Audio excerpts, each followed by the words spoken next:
I'm checking. All right.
Yo, what it do?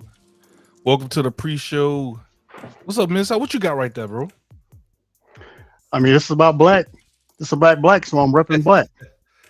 As y'all see, we got Miss South, light skin gouging, here with us, Chris will be in, and we have some special guests that are planned for today's show. Huge show. We are 10 episodes left before episode 300. So these next 10 episodes are going to be some heavy hitting episodes as we prepare for our milestone episode. So please make sure that y'all hit that like button, hit that subscribe button, tell a friend to tell a friend to tell a friend about our podcast. Guys, what's going on with y'all, man? So what we watching? Before we get into wrestling, I know we got other interests and different things like that. What y'all watching right now? NBA playoffs? Y'all catching up with Marvel? Y'all just kind of chilling? What's going on with y'all fellas, man? So definitely a little bit of the playoffs. I'm a Lakers fan, so ain't too happy with what's going on. But hey, LeBron limping around right now. He was kind of dealing with an injury, Yeah. Listen, it don't matter if you take a nosedive, have a beehive, or screaming out "Roll Tide." Oh, here we go. The evil laugh. I mean, I'm watching a little bit of NBA playoffs, but I did start a Wrestle Universe account, so I've been watching a lot of pro wrestling. Noah, Marty Gold, Tokyo Joshi Pro, DDT. I've been watching a whole lot of what they have to offer, not to mention, of course, New Japan, Stardom. I still need to watch Wrestling Dontaku from earlier today, so can't wait to get back and watch that. I forgot, light skin, you out there in Minnesota, huh? I am. Dang, your team dang, I don't know, Minnesota. Man, it's Minnesota Timberwolves, then walk y'all Lakers out. Listen, I want to be invested in my Minnesota Timberwolves. I'm happy they won. But if you know anything about Minnesota sports, it's like that potential relationship that you have high hopes for, and then all of a sudden, that potential relationship just wants to you're not getting your hopes up. I see what you're saying. Yeah. They got enough. They got enough on that team to represent the West. They do. They really do. But the West is very stacked. The East, it just looks like a two-team race between Cleveland and Boston. Yeah. So, hey, I must say, changing the subject a little bit. Hey, what's up, there bro? is this new anime on Netflix called, I believe it's called The Devil May Cry or something like that. Oh, that's a video game series. It's a video game series, but really made by Capcom. Yeah, dude, I love that show. Yeah. Check that out, bro. It's made by Capcom. Devil May Cry. Okay, so it okay then, because I think they've been out for generations of consoles. Okay, I think Dante I remember is the main character. I remember the game now, but I never played it. Yeah. It's the whole thing. But no, it's still good. Yeah, Devil May Cry. That's the name of it. So yeah, I do remember hearing about the video game. I never played it though, but that TV series, it's a good hack and slash like combo. I think you'll like it if you see it on sale or something. Pick it up. Okay, we'll do. Yeah, see for that. Cream sale, all the games is on sale, bro. Cool. It's one of them ones, Miss South. It's one of them ones, bro. But have y'all seen it? Have y'all watched the show? I hadn't seen the show, but I played the games for years growing up. Okay. Like check that show out. Check that show out. I'm telling you. Yeah, see, Virgil, that's what I'm telling you, bro. Like, you should get into the games, bro, if you hadn't already. I'll look into it. I got a Xbox. But what's good, guys? We got about 3 minutes left into our pre-show before we get started. Once again, if y'all hadn't hit the like button on whatever platform you're watching on, we're currently streaming on X, YouTube, Facebook, and other platforms right now. We got over 25 watching right now as people still are creeping in. Make sure y'all hit that like, make sure you hit that subscribe and share. But yeah, man, we got Chris coming in a few minutes, and we'll go ahead and get the show on a roll. But I see we got some podcasts in the house, man. You know, we like to shout out our fellow podcasts in the house. We don't gatekeep over here. Hold on, let me make sure I get the air horns for you. Statement Wrestling Podcast. What's good, bro? What's good, y'all over there? I see how y'all doing. Primetime Entertainment. What's good, Willis? Man, we already know you're a game head, though, Willis. What's good, Chris? How you doing, bro? I'm here. With the voice cracking and everything, man, sounding like Alicia. That's how you introduce yourself? Yeah, got to. You know, Black and Bama Incorporated. Most definitely. Well, I'm not from Bama, but shit, my relatives are. But you know, whatever. Ooh. All right, Chris. Before we get started, you want to give the folks a rundown of the show before we kick this thing off? Finally. So tonight, everybody, this is a freestyle podcast. We are going to. This is literally a roundtable podcast. So you're going to see some drinking. You're going to see some smoking, possibly. We're not on TikTok. We're literally going to have a discussion amongst the Negroes. You know what I'm saying? We're going to tell you guys our views, our background, like how did we get into professional wrestling?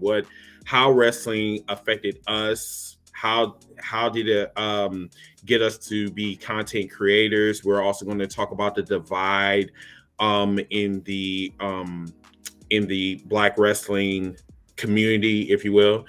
But then we're going to get to the meat and potatoes. We are going to talk about the WWE releases that you guys have been hounding me about since I've been doing the cookout on TikTok. We're going to be talking about the state of professional wrestling. So that means WWE, AEW, TNA, AAA, Triple H, everything across the board. But hopefully you guys get an education tonight. Because one of the content creators that is the co-host tonight, his name is Diedrich Davis. He has a nice little following on X, and I met him last week. I just happened to go past his page. I said, this man is interesting. He reminds me so much of the Kingpin. I'm like, wow, interesting. So I literally, instead of watching Raw, I actually was like chopping it up with him. And the cool thing about him is that he literally talks to his fans. Like in the like he had at least maybe about like 50 people that was commenting and shit. And he was talking to each and every one of them. And then, you know, me, my black ass, I was up there throwing shade and shit. You know what I'm saying? I'm like, oh, right. You know, but he's on here tonight. Okay. Thank him for that, you know what I'm saying? And then also my boy Showroom, he's from TikTok. He been wanting to work with us for the longest, so like I brought him on because I think he is really good for this discussion. So, but shout out to all of our guests. Hopefully you guys enjoy the show and you guys will learn. We got 40 people in here already. That is crazy. But enjoy the show, everybody, and welcome to episode 290. 10 everybody. 10 episodes away from the 300 episodes. Thank you, Ziggy.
What's going on, wrestling true believers? It's a great day in Finland. How you doing, everybody? You already know who we are. We are hashtag Heels for Life Wrestling Podcast episode. This is the episode 290. Yo, we are 10. Yes, 10 episodes away from the 300 episode. I would have never thought we would got this far. But anyway, everybody, it is back to business, y'all. We got a big show. It's all about the niggas tonight, y'all. It's about the niggas. We are going to be talking about everything. Everybody from the black community, our experiences, how we became wrestling fans, how we became content creators.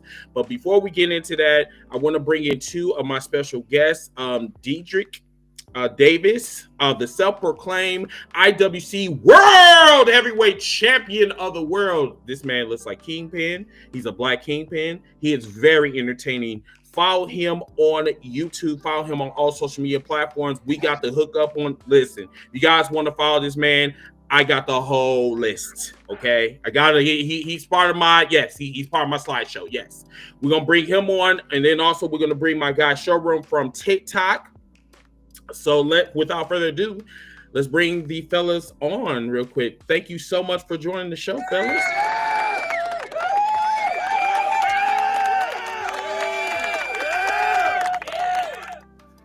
Appreciate you having me. Thank you for coming. All right. I think we got everybody. Yep, everybody's in. Cool. All right. So first, let's give me a second. Hang on. Let me just do this real quick. All right. So Mr. Showroom, first, give us a little introduction about you. And then we're going to go to our special guest of the evening, representing from the New Wrestling World Order, Diedrich Davis. So we're going to go to him. We're going to do a little icebreaker on him. But yes, first, Mr. Showroom, tell us about yourself, sir. How you guys doing? First of all, I'm really honored being on here. Like you said earlier, I've been trying to get on here for a minute. I appreciate what you guys do, not only in the wrestling community, but for black men in the wrestling community, for real. But I'm here representing the Smoke and Buzz channel. That's my channel pretty much right now, just a reaction channel. I'm actually reacting to the Loki series right now because I never watched none of the Disney Plus series. So I was like, why not? Let's do that. I do a lot of wrestling content. I'm also a big hip hop and sports fan, as you guys can see. The posters and stuff behind me, play a lot of video games. I'm just here to have a good time, guys, and I really appreciate you having me up here. Appreciate you for coming. Thank you so much, man. It's going to be one hell of a show. I swear. Mr. Diedrich, you know I've been wanting to work with you. How's everything? Man, listen, this is all about you, my brother. So we're going to do a little icebreaker with you. Not really. It never is. If it's about professional wrestling, then it's about everybody. It's never. You know what? I don't mind being a centerpiece, but I'm just a cog in the machine at this moment in time. Shut up. No, this is about you, sir. No, we're going to do a little icebreaker. First of all, where they can find you. Let's do like a little slideshow real quick. Well, you can find me on all social media. It's a flat out just Diedrich Davis in general. I'm more so on Twitter and on Instagram than anything. I don't do anything through TikTok for legal reasons. And other than that, I'm active everywhere else. When it comes to YouTube, I'm not new to understanding how the YouTube machine works. I'm just new to putting my face in front of it and being a part of that side of the machine. So it's a little bit different there. You know, with that in general. Like what Future was saying, thumbnails is ridiculous. Yes, listen, that's what got my attention. That's an art form. That's crazy. That's an art form in itself. I waited purposely a long time before I started triggering with the thumbnails. I was gonna do it right out the gate, but understanding the people I know that work over at YouTube, the people who I know who work in social media that are direct associates of mine, I had a very long conversation with them. So that what you see is not a mistake. It's strategically done on purpose to make you go, what the fuck did I just see? And then it naturally makes you click because everybody kind of does the same thing. And it's knowing how to place the words, where you're placing the words without getting it taken down. Because if you notice, nothing has been taken down. So that's an art all in itself. Oh, so you said that you know some people on on YouTube. You know some people there. So is there Well, I know the people from behind the scenes, more likely. Got you. So how were you able, because I was going to ask you this last week, how in the fuck were you able to get to 500 to 10,000 in a matter of 2 days? What is your recipe? What is your secret? Well, it's 1,500. It's not 10,000. Oh, my bad. It's 1,500. 1,500. How did you get there, bro? It's a small. No, seriously, I started. Look, as I will explain in further detail, my background is film and television. I come from high levels of marketing, advertising, creating impressions. So, if you are driving your car and you are on a bus, my job was to help make sure that movie poster was designed a certain way that you would look up. I knew I would only have maybe 3 seconds before you started looking into your side mirror or your rear view mirror. So in that moment in time, I got a few seconds to grab you, whether it's a sign in a train station or a sign on the side of a bus or advertising that is above your, even if it's to make you go and look up. So me having my understanding of advertising, working in film and television, and knowing how to grab someone's attention, even from the corner of their eye, that was the trick that I was doing with the thumbnail. The thumbnail was never designed for the person to sit there and actually look at it. It was for them to find one word that made them crawl back down as they're doom scrolling. So the trick with my thumbnails is to eliminate doom scrolling and to force you to come into a world or an element you wasn't prepared for or you didn't think can be gotten away with. Wow. To answer it in short. Well, damn. Okay. So you think it's the because I can jump out the wind with this, and that one question, that one answer can take hours because there are layers. Yeah, there's levels to that. Like, so basically, to catch the average viewer's attention is really the thumbnail. That's basically what you're saying to us. Is that correct? Right. And if they like the content, then they'll follow.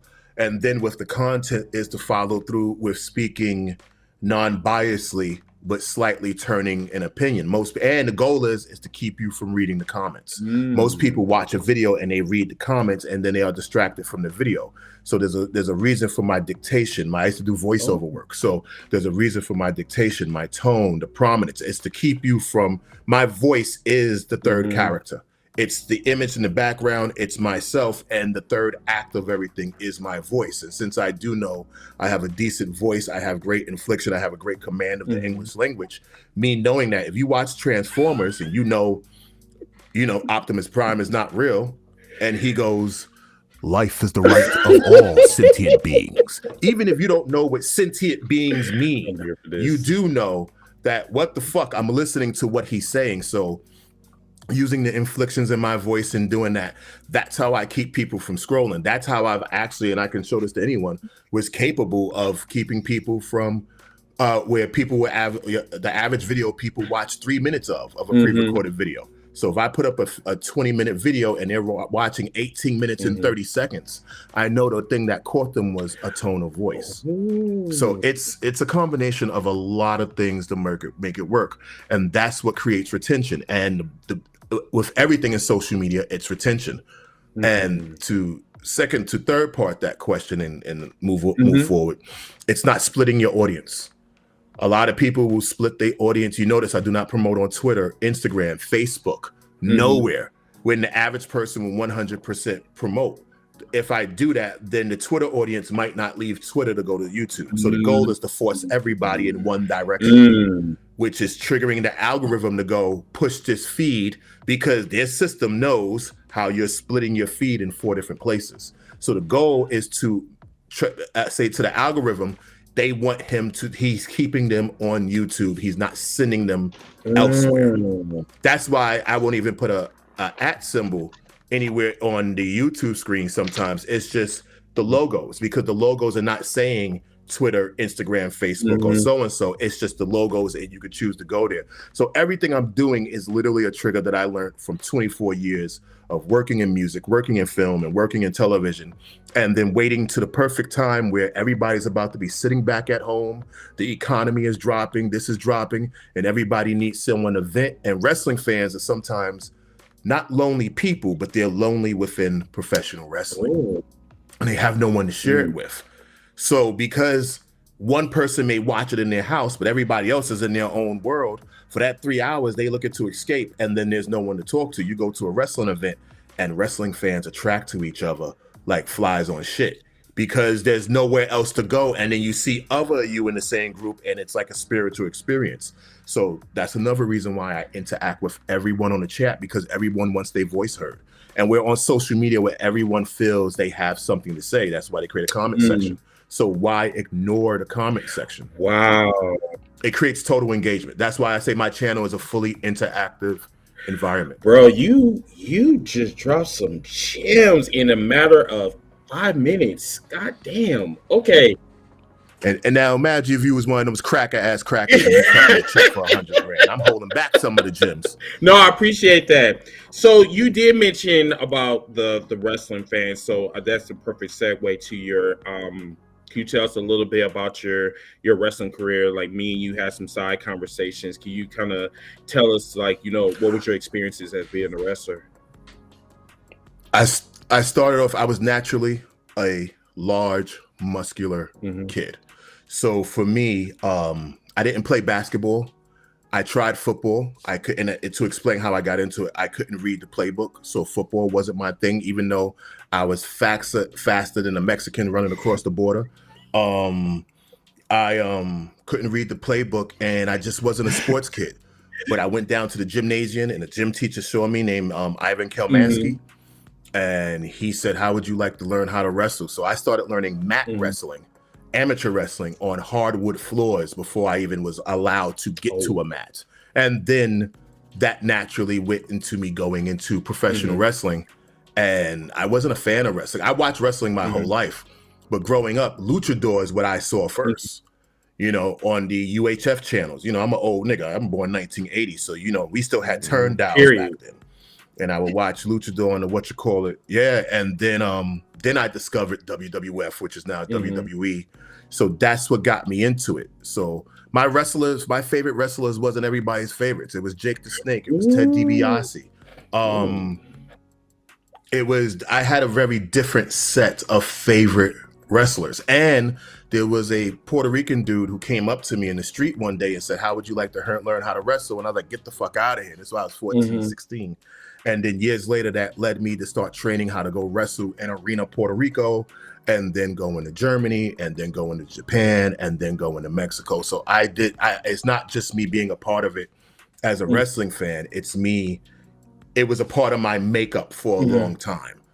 And it led to a lot of other things. It led me to actually turning down a WWE deal because I'm making more money over here than you guys offering 125,000 or I think it was like 75 to 125 on a carry up in a contract, and you paid for your own food, your own travel, your own hotel, and I'm sitting here like, nah, I'm making more money fucking around with this hip hop shit and ghostwriting for rock stars and doing this, that, and the other. Why the fuck would I even do this when it's not that there's any money into it?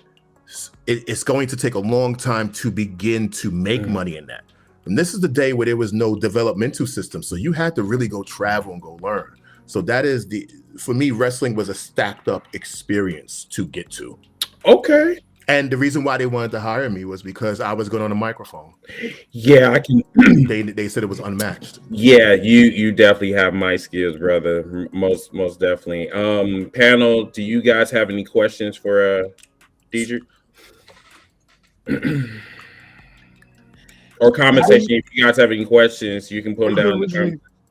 Oh, and comic books got me into wrestling because I always wanted to make my body look like a comic book, and the wrestlers look like comic book heroes. So that was something I can. So you definitely wanted to look like Black Panther, the one that's in the back. No. That's I don't got Black Panther there. That's Batman. That's Adam West's Batman cow. The whole time. 1966. Appreciate you disrespecting the good old Adam West. Sorry. Yeah, so that's his bus, and next to it, I ain't take my Christmas tree down yet, but next to it is Michael Keaton's bus. Period. Love Michael Keaton. You can tell by the gray eyebrows. Oh, hell yeah. You know what? Don't do that. Yeah, you can see it. Yeah. I did have a question for you. I'm actually looking at Chris, he tried it. He He did. tried it. Chris tried Oh, it. me? Oh, my bad. Sorry. Damn. But you was about to say? I did have a question. I'm actually looking for a career in getting into play-by-play announcing for a wrestling promotion. I got a friend of mine who wants me to do some stuff for some of the promotions that he does out in the Midwest for like the Dakotas and Iowa and stuff like that. What suggestions would you have for somebody like me? Most importantly, do not replicate. And I'm not a specialist in this. I just know from what it takes to get a major any entertainment company's train of thought or attention. Do not and I want to say this very clearly, do not replicate anyone. Don't overdo your voice. Whatever the tone of your voice is, work with that and just make sure your vocabulary is very specific. Don't use wrestling terms with an audience if you're doing announcing. Use everyday terms. And I think the problem is people want to imitate Mean Gene, or they want to talk high and through their nose. If you naturally speak from your diaphragm, speak from your diaphragm. If you do speak through your nose, be very clear. And also just use words that everyday fans and the current generation is using. Do not speak to the older generation, speak to the future generation of professional wrestling. Learn the language, learn the lingo. That works in music, that works in television. It helps you translate, because a lot of people try to replicate Mean Gene or replicate what's on now. And it didn't catch people. The reason why Michael Cole is annoying or Pat McAfee is annoying, because he's not talking to the future generation. He's talking to an older listener, and he's saying what he assumes what's being said. You got to remember, you don't have a Triple H talking in your ear 60% as you're talking through. So also play music in your ear that no one sees and talk to the music. Use a theme to guide you through the match. So if you can sit down with the wrestlers and see, and if you can get to a show early and see how the wrestlers are planning their match out, what type of music do you think? What is the soundtrack? Because your voice is a soundtrack if you're a ring announcer. So what is the soundtrack to that particular match that they're getting together?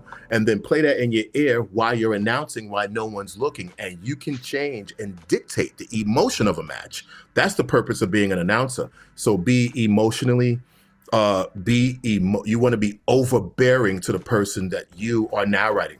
Jim Ross worked because Jim Ross sound like he was a country sports commentator. You felt like you was listening to a sport, and then you felt like you was listening to an old school Southerner that was upset when shit didn't go his way. So you got to use that. That's the answer to that question, to be honest with you. And I'm not saying that's the answer. I'm saying this is how you tap into, because if we was working together in film, I would be telling any director or writer, like, hey, write towards the future, not to the past, not from the past, right to the future. Gotcha. Good shit. If that makes any sense at all. It does. I appreciate it. And that's only for us black people, because the white boys got to lead in by just complexion protection. You're a little light skinned, so you get in there all right. You know what I'm saying? Hey, where you from, man? I was born in 1982. Stupid. I was born 1980. I was born and raised in Brownsville, Brooklyn, New York. Okay, New Yorker. Gotcha. Yes, you didn't pick up the accent, bro. Oh, he was talking about traveling, moving around. Well, I can get rid of it, but in general, it stays there. Oh, nah. Oh, I traveled, but home base was always New York City. Okay. We got a question for you in the comment section from Primetime Entertainment. He asked you, how do you exactly become open with the chat when you're normally quiet? Who, me? Me. I'm in general? I don't know. I talk through my whole shit. I read everybody's comment. You know what I'm saying? So I'm one of those people, like, if you're starting a YouTube channel, find out where your strengths are to jump in. I love Monday Night Raw, even though it could be 99% trash. I can sit there in silence and watch it and go, oh my God, most people are trying to be play-by-play people. I think interactiveness is the future. People want to be consistently acknowledged. When you're on YouTube and you write a comment, and let me backtrack a little, truly answer your question properly. we're in a vanity-driven business. The moment you turn that camera on, the moment you turn a microphone on, it is vanity-driven. The moment you type a message and you want your message to be even recognized, it is a vanity-driven moment. So to be successful, you must address vanity. You get what I'm saying? It's why a wrestling fan wears a t-shirt and that says The Rock or Triple H or John Cena. They want to be acknowledged. It's the reason why they stick their hand over the barricade. So it is even when you go to a movie, you want to be like, yo, did you see the movie? Yes, I did, because purchasing that movie ticket is acknowledgement to another moviegoer that you got to go see it. It's why moviegoers look at each other when they come out of a bad movie and they go, oh, man. So it's consistent acknowledgement. So in a vanity-driven world where I am YouTubing and I'm live streaming, the first goal is to acknowledge everyone. You get what I'm saying? So that means that even if they don't come back and comment, you feed the dopamine, which is consistently needed in all forms of media and entertainment. So I believe in feed the dopamine of the person, and their return to you is also feeding your dopamine. So it's not that I'm not acknowledging what I'm watching. Let's say if it's Monday Night Raw, we could be watching the Super Bowl and the audio is playing in the background. It's consistent acknowledgement of the person who is taking time out of their day to watch your video and stream with you. And I'm in the infancy. I can make a prediction that I could be at 20,000 subscribers by the end of June. I'll probably be at 500,000 by March, but by the end of the year. I could be at 1 million in a year and a half. But that comes from changing the way you interact with the person. If it takes you 7 hours to read every comment, then give them the 7 hours. That's the best way I can explain that to answer this question. Acknowledge everyone. Acknowledge. Sorry for the long. No, you good. Answer. Sorry for. No, you good, man. You cooking. Anybody else? No, I actually had a question, but I think he answered it a couple times throughout, you know what I'm saying, his soliloquies that he been having. Honestly, as a small channel, as a person that's, you know what I'm saying, really just decided to dive into the content creation world, pretty much like I'm gonna just learn it as I go along type thing. I never really talked to nobody about it. The only thing I would really ask you about, and I think you actually answered it for real earlier, is like how to find your niche. Because like I said, I do, it's like a variety channel, what I do, but I do have a passion for wrestling. I have a passion for hip hop. I have a strong passion for that, you know what I'm saying, for football or sports and stuff like that. So it's like really trying to find my niche. Like I got a couple videos that got, you know what I'm saying, that got a couple big hits, and that was mainly music. So I'm trying to figure out like where to go for real. So let's take the background image you have of the Biggie Smalls with the fame replicating that famous Spider-Man comic where he's walking away from everything and the suit is on the floor, and you did the notorious big one. If your theme is music, I wouldn't say create 5 channels because that's madness, but theme out each day. So if you got 5 days in a week, you should be at minimum streaming. If you got 3 themes, then you got 3 different days. So it should be Monday, I'm covering this. So music comes out on Wednesday, right? Or Tuesday, music comes out online. If you're reviewing music, then you should be on Tuesday looking at music release day. And midnight hit, and you go, oh shit, last night, blah, blah, blah came out, and so came out, and so came out. There are a lot of people who are looking at theme. If you're covering battle rap, then focus on that day being battle rap. It's okay to mix everything together, but give people a theme. It's like and what I'm saying to you is not very foreign. You've seen it your whole life.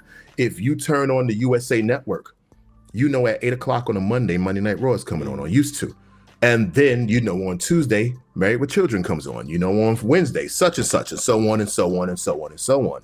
So if you're going to be a multi-purpose, or as we would like to reestablish it in the film industry or entertainment, a pop culture channel, then you must be capable of theming your days out. So if you take the room that you're in right now, one side should have all music, one side should have all this, and you should be able to turn that camera in every direction where you are consistently telling the people music.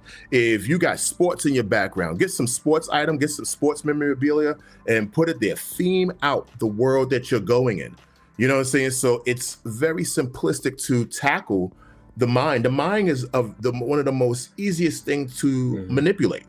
And I'm not telling you to manipulate your audience. What I'm telling you to is manipulate your content so people can come in and stay in your audience. You know what I'm saying? Like, that's the best way you can do it. A lot of people do a little bit of everything. And if you can't change your environment and you can't do those things, it's okay.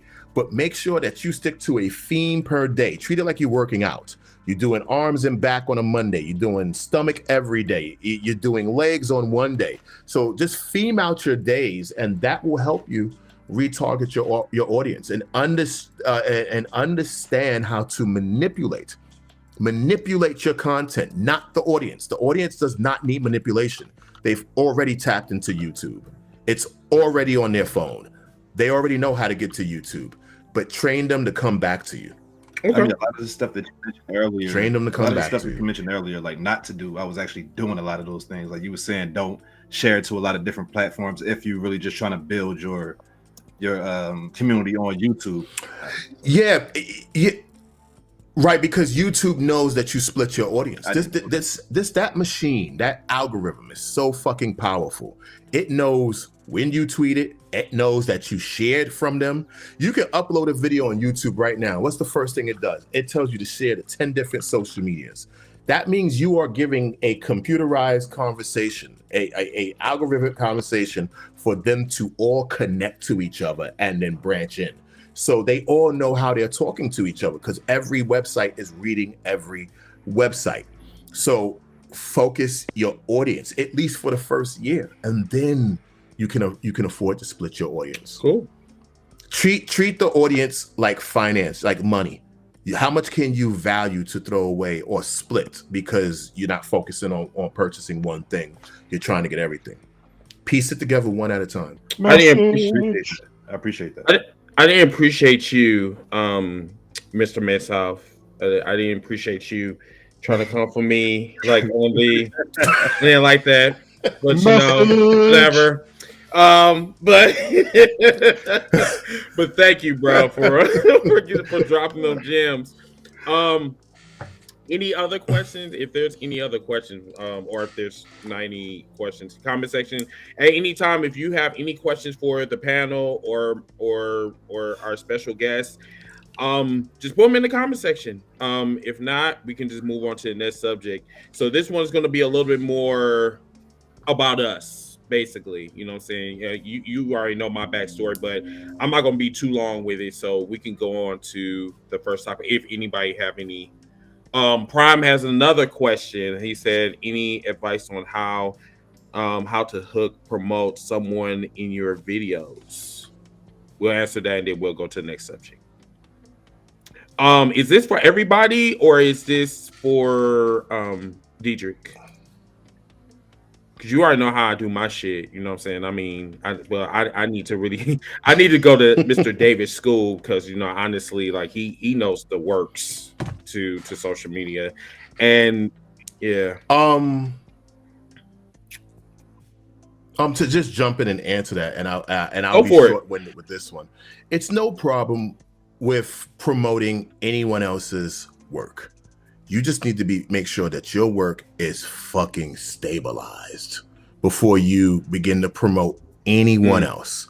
So a lot of people go into this thing, they start a YouTube channel or they get on social media and they want to promote anyone. Prime, never see that one movie studio promote another movie studio. You will never see Universal Music promote Sony Music, even if they cross-pollinize and create synergy with each other. What ends up really happening is that if you're promoting other people, they must add to your brand versus just something that you see. Individuals that you see on the screen at moments they are a shared brand. So if I had to promote someone, it would be a promotion, but it'll be an isolated thing, and then I would have to continue to move on. So I think you stabilize yourself before promoting anyone else, because you don't want to detour them from your audience. You want to share your audience, but you don't want to lose your integrity that you're still building with your audience. So take your time with sharing other people's brands. You have to always establish yours, because if a company came up to me today, they would know, yo, hey, Dietrich, you know, we like your brand, this, that, and you have a blah, blah, blah. First thing I would tell them is, we're not doing this, we're not doing this, we're not doing this. Now, I want to do 100% what you want to do, but let's make it make sense, because sometimes someone else's brand can overshadow your brand. And that's the dangerousness of it. And that's very, very dangerous. So your one brand, look at The Rock. The brand of his attitude overshadowed a WrestleMania, whether he showed up or not. And that's why WWE don't really promote TNA. That wow, that's deep. That's deep. Yeah, because they don't want TNA. Nope. Even when Joe Hendry came out. Now, okay, so when Joe Hendry came out, they didn't give him 20 minutes. They gave him enough time to get on and be forgotten about. And that's why it worked. And that has been done even when Vince had even when in the 90s when they had them come out with Smoky Mountain and when Jeff Jarrett came out with the NWA champion, when they was trying to rehash that lasted a short amount of time, but you never seen that world title defended. Did the same thing with Smoky Mountain. But you let Jeff Jarrett come out with it. Smokey, same thing. You get what I'm saying? So those wrestling companies, you got to just learn not to overshadow your brand. And look at TNA. They're letting WWE overshadow their brand just with the presence of 3 to 4 wrestlers a night. That's why I made the video. So how do you stabilize your brand if they are only watching? Because WWE is like, I'm going to pull an audience. They are only watching to see if a NXT star is going to pop up on the show. And as soon as that ends, they gone. That's It's human analytics. It's human analytics. Your audience is human analytics, straight up and down. That's why I tell people, read every comment. Even if you go back to your own live stream and read every comment, you will know when to even put your advertising in. Because if you read every comment, I don't give a fuck if it's 50,000 comments. Read every comment, because it will train you to learn the train of thought of the person and what type of advertiser and what person to put into your brand to promote. A lot of the problem is with a lot of channels and why they don't grow, or they grow too big and people go, oh man, that nigga fell off, that dude fell off, is because they don't understand their audience. At this moment in time, I understand the train of thought of 1,500 people. That's the trick. I understand the train of thought of 1,500 people. So if a wrestler is sitting there and he's signing and there's 2,000 autographs to sign, if I'm a professional wrestler, what state you come from? Oh yeah, blah, blah, blah. So now I can go, all right, I know the attention span of this. What's the nature of that state? What's the nature of those people? What's the nature of that town? What do they love? What do they eat? How do they consume? It may seem tedious, but these companies have found a way to be extremely tedious to market one thing, even when you're scrolling through Facebook. Think about that. They know when to put that your advertisement and my advertisement are two different advertisements on our feed. So they know exactly what to put in based off of your Google search, based off of how you talked into your phone, based off of how you went into your Safari on your phone, based off of what you bought through your phone. They know when to advertise rice to you, because they might assume you ran out of rice after you looked up the meal to make the rice dinner. Just giving you prime examples of how companies are now looking at you digitally. And that's how you advertise to your people. Learn your audience and know when to interject the advertising. That's promote. Damn good knowledge. And bro. Don't let them overshadow your brand. That's damn good knowledge, man. Because I never was taught that. As a matter of fact, this is going to go into our first topic. It's going to go to the first topic. So I guess I just read something that made me laugh. Which one? Hood Yoda? No, something in a chat. I just which one? Yeah, his ass. Yeah, he was like, I feel like I'm back in college, already taking notes from this knowledge, bro. Like me too, man. Like there's a lot about social media that I don't know, but like, bro, it's just like dropping gems, and he don't even need to, and it's really beneficial for us because we're not really in we're not really in the algorithms like that. We don't know the algorithms like that, but yeah, to get this knowledge is a blessing. Go ahead, bro. I have a legit rule. Information is 100% free because 99% of the people are never going to use it, even when you give it to them. But the use of information is 100% for sale. And that's the difference. That's the difference. I'll give it all away for free. Now, you may not know how to use it, and that's when I step in and go, and everybody has a price. And this is what I cost to use that information. And this is how I have been able to stabilize myself in the white corporate America scene and never had to step back into a corporate office. Interesting. Okay. All right. Let's go with the first topic. Ziggy, can you pull up the first topic? All right. So, how did we get into professional wrestling? So, as you know, I have been a wrestling fan for almost, I'll say 30 years. Been a fan since 96. Just a little background. I'm the only child. So I didn't have a father, just me and my mother. I needed something to watch. And like the first wrestler that I seen was Shawn Michaels and Bret Hart. This was around like probably WrestleMania 12, something like that, when Shawn Michaels got kicked in the head and shit. I was like, oh my God, is he okay? You know, and I was just like real heartbroken because I thought he died in the ring because, you know what I'm saying, that like he needed air and all this other BS. Then I found out that, like, you know, years later that this was faking shit. But I still didn't give a fuck. You know what I'm saying? It was just something about professional wrestling that just drew me to like the product. Like I didn't find out about ECW until years later. But the one thing that I love about wrestling is that it gave me a voice that I never knew I had. And you know what I'm saying? Like I was always a soft-spoken, always went to church, you know what I'm saying? But I just never really found like who I was, like what wrestling is fun, but it just the promos, The Rock, Stone Cold, Undertaker. Like Undertaker gave me my creativity, The Rock gave me my voice, talking shit. You know what I'm saying? Wow, I never knew I could talk shit like this. You know what I'm saying? And it was so fucking fun. But the one thing I can honestly tell you, I never told nobody this. I never thought that I was going to have a career in professional wrestling. People told me that they wanted me to be a wrestler because like they see the charismatic side to me. Like, you know what I'm saying? I'm very interactive with fans. You know, I talk to people even though I don't like humans whatsoever. But for some reason, I just have that gift to bring everybody together. And then two, not having like a family, you know what I'm saying, that I was close with. I literally had to build my own community as soon as I became like, you know, saying this content creator, because I'm just like, I don't have a family. I don't have any friends. And like literally my content that I've been doing over the years, I didn't realize that I was building a community.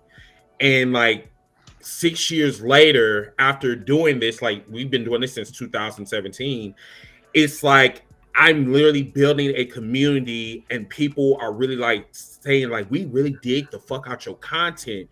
And then two, you got the haters, you got the ones that want to see you fail. You know, it was just too much going on. But then at the same time, you got a lot of your supporters that's rooting for you to succeed. And it's like, it's a high. It's like you want other people to succeed. You want to, you know, not only get into another tax bracket, but like I said, you have a goal in mind. And like I never thought that God was going to put me in this position where I'm literally the voice of the people. And I never thought that was going to happen, but I'm blessed because I have you guys. I met, you know, Diedrich. I met Ziggy. Like all of this just came together. And this is what it means to like build a community. Because like I said, the community is what brings everybody together. And like, I'm just really, really blessed behind it. And that's what wrestling gave to me. So do anybody want to go next? I can go next if nobody wants to say Go ahead. Go for it.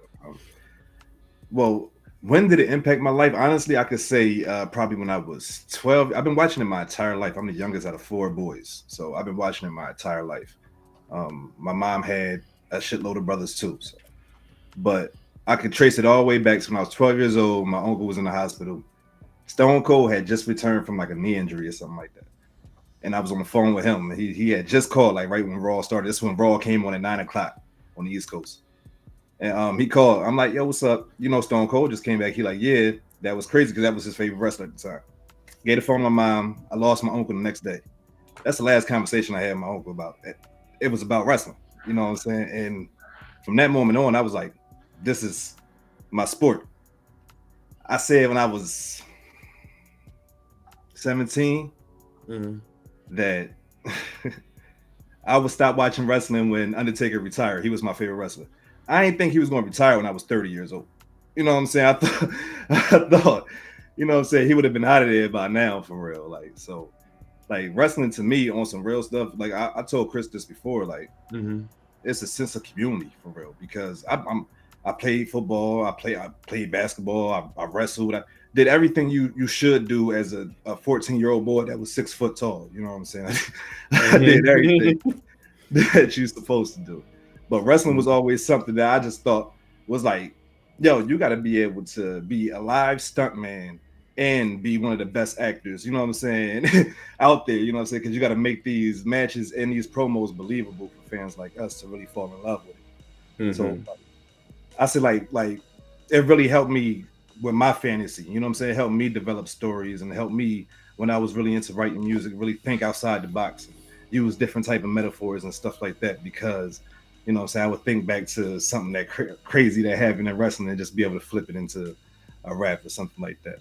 But that's my story, bro. I always said it like this, man. At this point, wrestling ain't nothing but another TV show. If you like Power, if you like Game of Thrones, don't shame me for liking wrestling. It's all the same thing in my opinion. Cool. Anybody else? Yeah. I think. Oh, you can go. All right. So I was born in 1980. You old as hell? Yeah. So my great granddaddy, and I do remember my great granddaddy, used to take me to Mid-South Championship Wrestling or Mid-South Wrestling at the Monroe Civic Center, and sometimes in Shreveport back then. I don't remember the first. Obviously, I don't remember the first show that I went to, but the first show that I can remember, unfortunately, the first match I can remember was Dirty Dick Slater and Dirty Dick Murdoch. Wait. Pause. What? No Diddy. Yeah, in a tag That's his team. name? Dirty Dick Murdoch. No, that was their names. Dick Murdoch and Dick Bro, Slater. who goes around saying that their dick is dirty? Like, who does that? No, it's a Southern thing. No. It just means he gets girls. I prefer to clean my dick in the fucking shower and just call it a day. But you know, continue. So I remember them in a tag team. I don't remember how the match went, but that is my first recollection of going to see wrestling live. From there, I ran into the Junkyard Dog. And actually, the first time, Junkyard Dog had been a champion, but I never saw him as a champion during that time, in that early part of the 80s. But the first time that I absolutely fell in love with wrestling was when I saw this wrestler, and I've mentioned him before, by the name of Savannah Jack. When, if I'm not mistaken, I believe he won the UWF Television Championship. And he was the very first black wrestler that I ever saw win a title on TV. And that was huge for me. So my roots are definitely Southern roots. I live in Texas now, so I'm technically still in the South. But, you know, that UWF, Mid-South, NWA, WCW territory, all of that, that's all me. Okay, cool. Enforcer, I'm not going to stop. I'm not going to go back into that. I said what I said. All right. All right, who was next? Well, I was born in 1984. I got into wrestling mainly from my father. You know, me living in Minnesota back then, we had the territories growing up. So a lot of times, if you wanted to watch like the main big territories like Jim Crockett Promotions or the then WWF, you had to have cable television. So a lot of times we were watching the old AWA and Vern Gagne's promotion. When we finally got cable, or actually we also used to watch WCCW, World Class Championship Wrestling, on syndication on the old channel 41, what a lot of people know as Ion TV up here. But when we got cable, I was able to watch Jim Crockett Promotions, watching WCW Saturday Night, the scene on 17, daddy, watching Dusty Rhodes, Ric Flair, Court. Everybody hated the Horsemen, but I liked the Horsemen were cool. The Horsemen were cool as hell, Sting, the Road Warriors, and then of course watching the old WWF. I had my favorites there: Randy Savage, Demolition, the Junkyard Dog. I even like Bad News Brown because, you don't see many black characters in wrestling when it comes to it, good or bad. So when you get a chance to see people that share your complexion and people who look like you tend to gravitate to them more, even more, no matter what they are, babyface or a heel. So I've been watching wrestling all the way since I was 6 months old. My dad was the one who first introduced me to it, and even now into my 40s, we would still watch wrestling together up until the time he passed. And when I told him, first got into making content about professional wrestling, he was the one that always used to motivate me and kept telling me, keep going. And he was always mentioning how proud he was of how knowledgeable I was and hoping that maybe one day I would find a way to get into the business. So my question to you, Light Skin, is all of this knowledge that you have, like you very articulate when you express yourself. And it's like you could be somebody's manager, you can be a wrestler. So like what deterred you or what factors like prevented you from getting into the business? I mean, it was a lot of things at times. It was before I got into the profession that I'm in now. I was working in education, and a lot of times, I was enjoying what I was doing. I was working in, a lot of special needs programs. I was working an after school program, and I was also coaching football. So a lot of times, I was just content with what I was doing at that moment in time. But, the itch would still call for me and be like, hey, why don't you do this? And, I probably should have did it, earlier rather than later in life. Now that I'm in my 40s and, everything hurts now when I walk. So I figured, why not just get into, doing announcing, doing play-by-play commentary and stuff like that.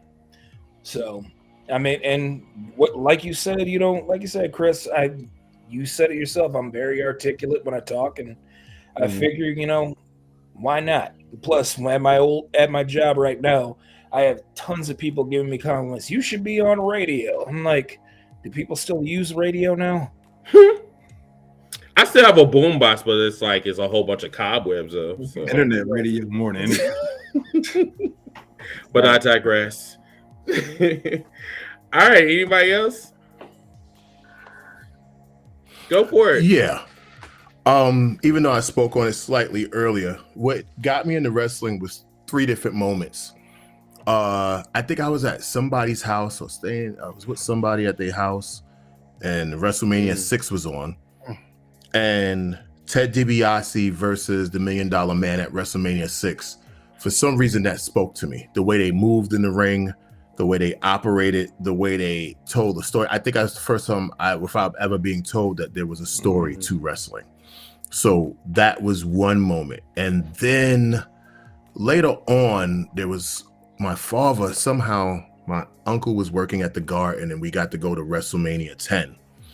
And I remember after the whole event, I said to my father, I said, maybe Owen Hart and Bret Hart should have been the world title match. I didn't say those words exactly. And he says, what did you say? I said, yeah, maybe Bret and Owen should have went on last and maybe Owen could have had the title for one night because brothers fighting, everybody brothers fight. And he just gave me that look and he goes, "You're a little too smart for your own good." And never talked about it again. And then the one that did it for me was WrestleMania 12. And I'm on the East Coast, so we didn't have WCW like that. We always had WWE. So when I saw, what's the girls who sung Shoop back in the day? Salt and Pepper in them. And yeah, and they were performing for Lawrence Taylor. Oh, you talk about WrestleMania 11. Like in Sports Yeah, you talk about Illustrated. WrestleMania Yeah. 11, excuse me. And WrestleMania 11, and Lawrence Taylor came out and he had that custom entrance and this, that, and the other. And I just was like, that makes sense to me. And I remember because we used to watch the Shoot music video, and I was like, I want to be the nigga that them bitches are singing about. You know what I'm saying? I got to get pretty. So when Lawrence Taylor came out, that's when I started learning like two worlds without knowing the word, having those words. You're seeing two worlds come together, and this was the main event. This is the last match, so they're taking this very serious. And then comes WrestleMania 13, and it's Steve Austin and Bret Hart. And to me, and I think Jim Cornette would agree with me, I think a lot of people would agree with me, arguably. I know there's WrestleMania 3 and there's and there's also Savage versus Steamboat, but WrestleMania 13, Austin versus Bret, is literally the greatest marquee wrestling match of all time because of the energy, the emotion, the time in the world that all this shit was going down. And you learned that a bad guy can be good and the good guy can become bad. And years later, we would know that as the double turn. So for me, that was the moment I was like, oh, these guys are not wrestlers. They're actors. I just witnessed an Oscar award-winning performance. And as I was getting into television, I said to myself, that should win a daytime Emmy because they told the perfect story. And also wrestling should, why isn't wrestling winning Emmy awards for daytime television when it comes on? So in seeing that match, that was the curve that made me go, I think I can do that. I think I can 100% do this. I'm already athletic. I'm already 6 feet. At the time, I was 220 pounds. I was solid muscle. And I said to myself, I really think I can do that. But my mind was still in the amateur wrestling thing is that, oh, I'm better than all of them because on the mat, no one can fuck with me and I'm undefeated and so on and so on. But that was the changing, those three to four elements was what introduced me for it. And then the other issue was what stopped me from getting into it in the beginning was not everybody was watching it. So wrestling is a very weird private thing that's publicly known, but it's truly one of the greatest private experiences that you will go through as you're going through the emotions. So that's what got me into wrestling. So it would be from WrestleMania 6 to WrestleMania and then also the other thing that got me in WrestleMania 13 was Sid Justice versus Undertaker. Oh no. So going from Austin and that and then going to theatrics and watching The Undertaker come down to the ring and Sid Vicious presentation, I was like, oh, this is really something I can do. So it's a culmination of several things that made me go, this is my shit. Because when you looked at Sid looked like a comic book supervillain. Undertaker looked like a Ghost Rider villain. And then you had these guys going at it, and it was that WrestleMania 13 is a night of some of the greatest good versus evil stories told. And as a natural writer and as a natural creative, good versus evil was definitely told, and that good guy is now bad, and now that bad guy is now good, and knowing who the hero was. So to me, that was what did it. That was the final nail in the coffin, though, that WrestleMania 13 night. Ziggy, I know that you moderated tonight, but did you want to say a few words of how did you get into wrestling, and then we can go to our commercial break? Yeah, I think I've for those that have watched our show over the years, they know that my grandmother was the one that got me into wrestling, and my dad, he grew up watching wrestling. It's still something that we use to this day to connect, even when I don't get to talk to my dad as much as I want.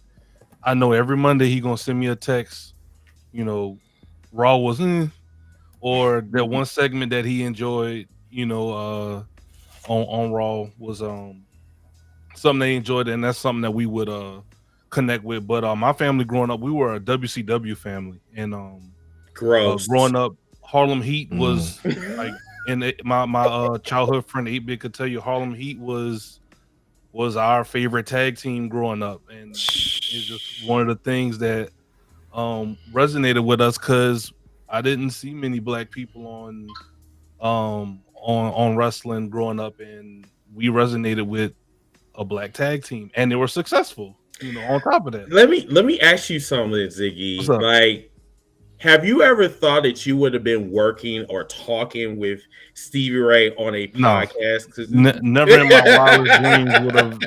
That's why when I met him for the first time, I was just kind of like kind of froze a little bit. You seen my black ass? I was just like, how is a Hall of Famer on my podcast? The fuck? I knew all the times like he would kind of break the fourth wall and kind of like and stare into the camera and stuff like that, and getting to talk about with Stevie. It was kind of funny growing up. The slapjack, all that stuff with Stevie. And I don't know. It's just been kind of cool to get into wrestling because that's something that I grew up with as I'm telling y'all, like 4, 5, 6 years old. I remember my grandmother laughing at the top of her lungs because Rikishi was dancing, and she was just like, "Now he wrong for having all that ass out like that. What's going on?" My grandmother would be crying, laughing at Rikishi and Too Cool and the guys, and the joy that my grandmother had watching wrestling. That's just something I try to hold on to because she didn't care about dirt sheets and this person was leaving and different things like that. She just looked at the joy and how much fun it would bring to us. So I try to remember that whenever I watch wrestling. It's just like my grandmother didn't care about all that shit. She just was just crying, laughing at, like, I wish I had like a tape just to show y'all, like tears would come down her cheek, rolling down her cheek, just laughing at Rikishi doing the stink face or doing like the little break dances they would do after the matches. You that was probably no ass in my face, bro. That's that. Nope. He wrong for that. Why he wearing that? What's wrong with him? But now my daughter's getting into it. Actually, Naomi used to be her favorite wrestler, but she says she don't like Naomi no more because she pushed Jade on the windshield. It's just her words, not mine. You said, "Daddy, I can't cheer for Naomi no more." I said, "Why?" Did you tell her that you made a T-shirt saying that she got yeeted into a car windshield? Tone did that. She said, "Daddy, I can't cheer for Naomi no more. She don't glow up no more, and she pushed Jid on that windshield." Wow. I said, "Bruh, you ain't gonna buy it. You ain't gonna buy it for her." But nah, and that's one thing I miss probably the most. What's up, Ginger? I see what you're saying. Yeah, definitely call your grandmother because I can't do that anymore. And I would talk wrestling with my grandmother, So definitely, if y'all have family members that wrestling is something that connects y'all, definitely hold on to that because you never know. But yeah, that's all I got, Chris. I did not know my grandmother. What you say, bro? No, I didn't know my grandmother was a psycho wrestling fan until after she died. I never knew she watched it. Now, when you say psycho, what do you mean? They're really into it, bro. They said she'll be yelling and cursing at the screen and throwing her food. Yeah, and this was the most calm woman on the planet. So I'm sitting here looking at my aunt Athena going, "What the fuck are you talking about?" She was like, "Yeah, we had to ban her from watching it." Wait, you had to ban her from watching wrestling? And then she started to catch dementia. Not me, my aunt did, because they said it was just too emotional for her. A lot of those and there was nothing fake about it to her. So to her, she was a soap opera watcher and a wrestling watcher, and so they said she would lose her shit. And I'm looking at them like, no one never told me this. So she goes, she would have lost her mind if she knew her grandson started to wrestle at that time and this, that, and the other. And I just looked at everybody. I was like, I would have never thought that she was, because you wouldn't have seen it in her face any other time. But whatever it was, it would take her through her emotions. And she grew up in Panama, which is there's a to a lot of Latins and Hispanics and Spaniards, because they're half like African and from Spain, and they all kind of melded together in Panama, my family. So I guess wrestling is like a big thing for them out there. So it came over as she came into the United States in the early 70s. So she was a psycho wrestling fan, but I've never seen it. I never saw it. Growing up, we was always over there. I just never saw it. I'm trying to tell you. Actually, we got a shout out to Primetime. He said he's about to have his first kid in a few weeks, and I'm definitely going to introduce him to pro wrestling. So let's give him some standing ovation for having his first kid. Congratulations. All right, so before we get to the next subject, we're gonna go to a quick commercial break. We're gonna go through this. That's the next one, and we're gonna get to what y'all really want to talk about, the realty, professional wrestling, the state of professional wrestling. But before we get into that, we're gonna get into the Black community. But yeah, we'll be right back. Thank you for. We're going to take a quick pause right here for a second just to make sure that you all hit that like button, you hit that subscribe button, and also give you a chance to take a look at all the platforms that the cast members are on and make sure you are following them as well. That way you're notified whenever we go live.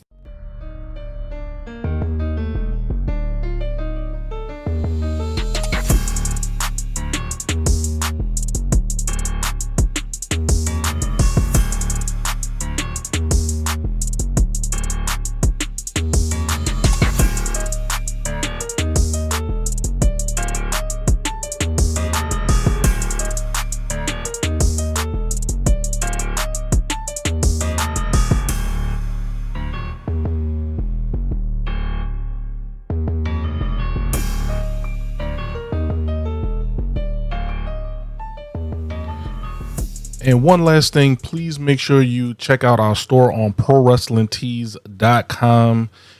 Heels for Life. We have many different logos and styles of shirts on there that you can, also support us with. We definitely appreciate it. We have the logo shirt. We have the H4L shirt. We have the Wrestling Debates and Catering, Heel Nation, Ziggy O's, Ziggy and 8-Bit shirt. Many other different designs on there as well. Definitely appreciate every single one of y'all for your support, and we'll get back.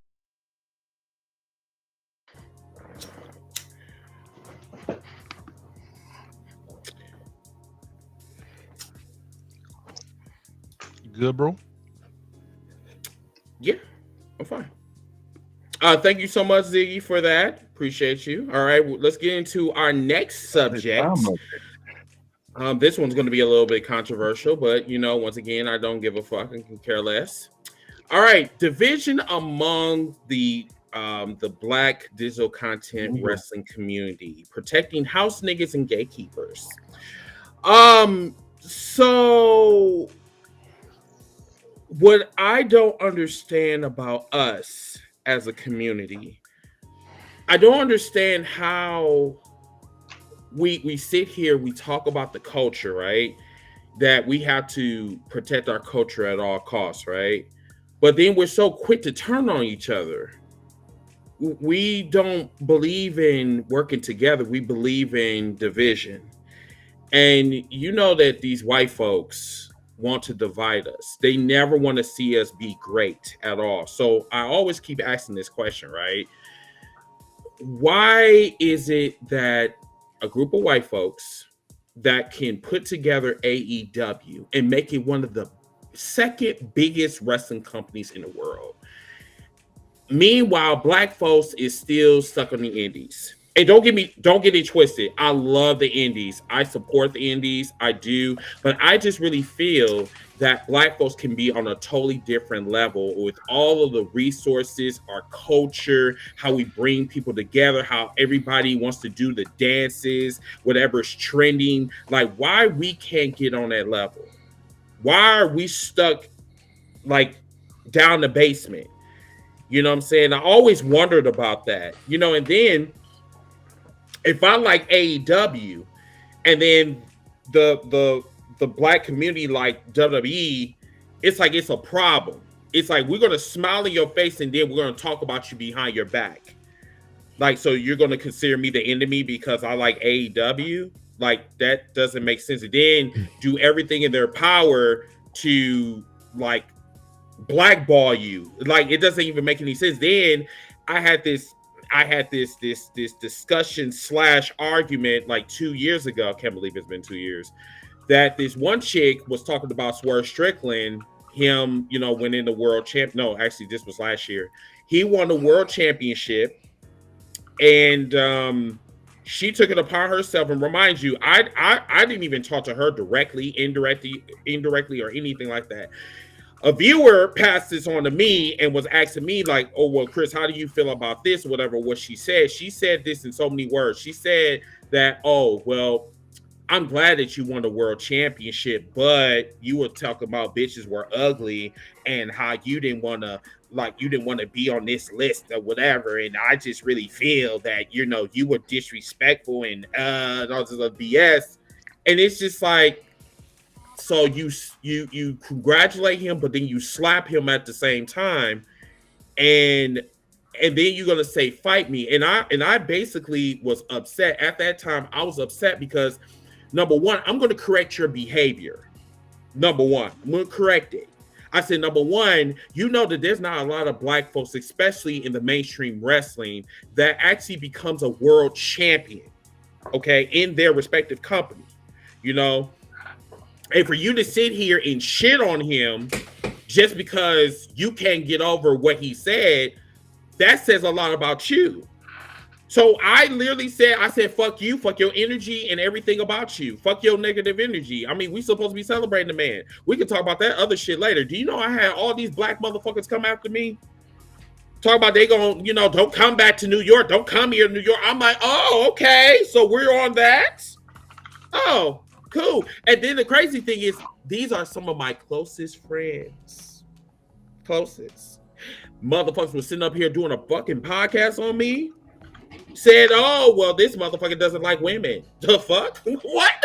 I said, and this is why I really throw the side eye when it comes to, working with other black folks. I have no problem working with other people. I have no problem with that. But the problem is that we sit here and then when you try to correct them, like, listen, like we need to work together instead of, being apart.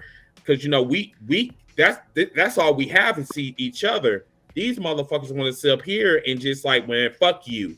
You ain't nothing to us. Blah, blah, blah, all this other BS. And this is why we are down here and the white folks is up here. And I want us to get up to here, but it's just it's too much division in our community, and it's sad. It's sad. It's sad as fuck. But I learned a lot from that incident. It's just sometimes if you want something done, you have to do it yourself, with or without your community. You know what I'm saying? So hopefully that makes sense. Someone is asking, what is a gatekeeper, Chris? Whenever you have the time when you land your plane. Oh, I already landed my plane. So from my understanding, there are different levels of gatekeeping. So I don't want to give you guys the wrong one, but I can tell you the field nigga gatekeeping. So Booker T. Yeah, Booker T. So Booker T is classified as a house nigga to me, right? For some reason, the black community takes it upon themselves to protect Booker T at all costs, even though he's disrespecting our community, right? And when you try to tell them like Booker T is not for us, he's not one of us, even though he's our complexion, he's not kinfolk, he's not uncle, he's not at all. He literally told you it's money over you. And this is the reason why we don't have black representation in WWE, because this nigga is so goddamn worried about his money. He ain't worried about us. He literally went on his podcast and literally said that the reason why black folks don't are not at the level to where they should be on the main roster is because they're not good enough. I said, how fucking dare you? So, you know, those ones that know that Booker T is wrong sat up here and gatekeeped. And I don't like that shit. I never understood it. I believe in accountability. I believe in correction. But some of us don't believe in that. Now, that's one part of gatekeeping. Now, if anybody want to come in and tell us their definition of gatekeeping, you guys can go ahead. Yeah. And I want to be very not strategic, but direct as I say this. Gatekeeping, there's two levels to it. One, and I'm going to piggyback off of what you said about Booker T. Booker T has had a privilege, even though he worked, wrestling has given him everything. And even though he has worked for everything that he has in professional wrestling, the issue with Booker T is that he does not know that he has been put in position, and his position of sometimes being that only black person there, he thinks that that's just sheer hard work. And Anthony Mackie recently said that success is not earned, it is given. And that is the first time I saw anyone, white or black, in Hollywood actually say that out loud. You don't get an opportunity because you're black. You don't get the opportunity because you're white. It has to be someone who goes, well, let's go with him. And Booker T could have easily been passed over. The trick was, what can I make you do for this dollar? And in that sense with Booker T, when he was the 5-time WCW champion, that was when a company was failing, writing team, and also, it wasn't like WCW went out of business because of bad business. They went out of business because AOL did not want to own a wrestling company for a television show. And then he defaults into WWE, and then he sits there and they coon him endlessly. Even when you say, well, Dietrich Booker T became the world heavyweight champion in WWE. And I can agree with that. I saw that with my own two eyes when he was emulating and imitating a white man pretending to be a king and talking with a shitty English accent. And then at that moment in time, Vince said, well, since his stupidity is at the highest level, I can do that. But you must, in a sense, be protected without knowing you're being protected. Booker T is our modern day Tony Atlas. Tony Atlas did not realize he was protected and chosen because he was too stupid, and he felt entitled to be a part of them because they protected him from reality. Now, for Booker T to go up there and say, hey, these guys ain't working hard enough, these guys aren't this, and then I'm gonna go back to what you're saying about why we don't have a black wrestling company and why we're not competitive. For Booker T to get up there and then say it's hard work, everybody, whether white, black, Hispanic, or whatever, in the WWE is 100% putting in the hard work. The people who got fired put in the hard work. The people who will get rehired are putting in the hard work. The problem is Booker T has had a luxury of being protected by white culture. Therefore, Booker T can never be a gatekeeper because he wouldn't know where to put the lock at to protect the property as he sold the fence. He's more of a barking dog and chained to a doghouse in the backyard, yelling because the kids are playfully running by.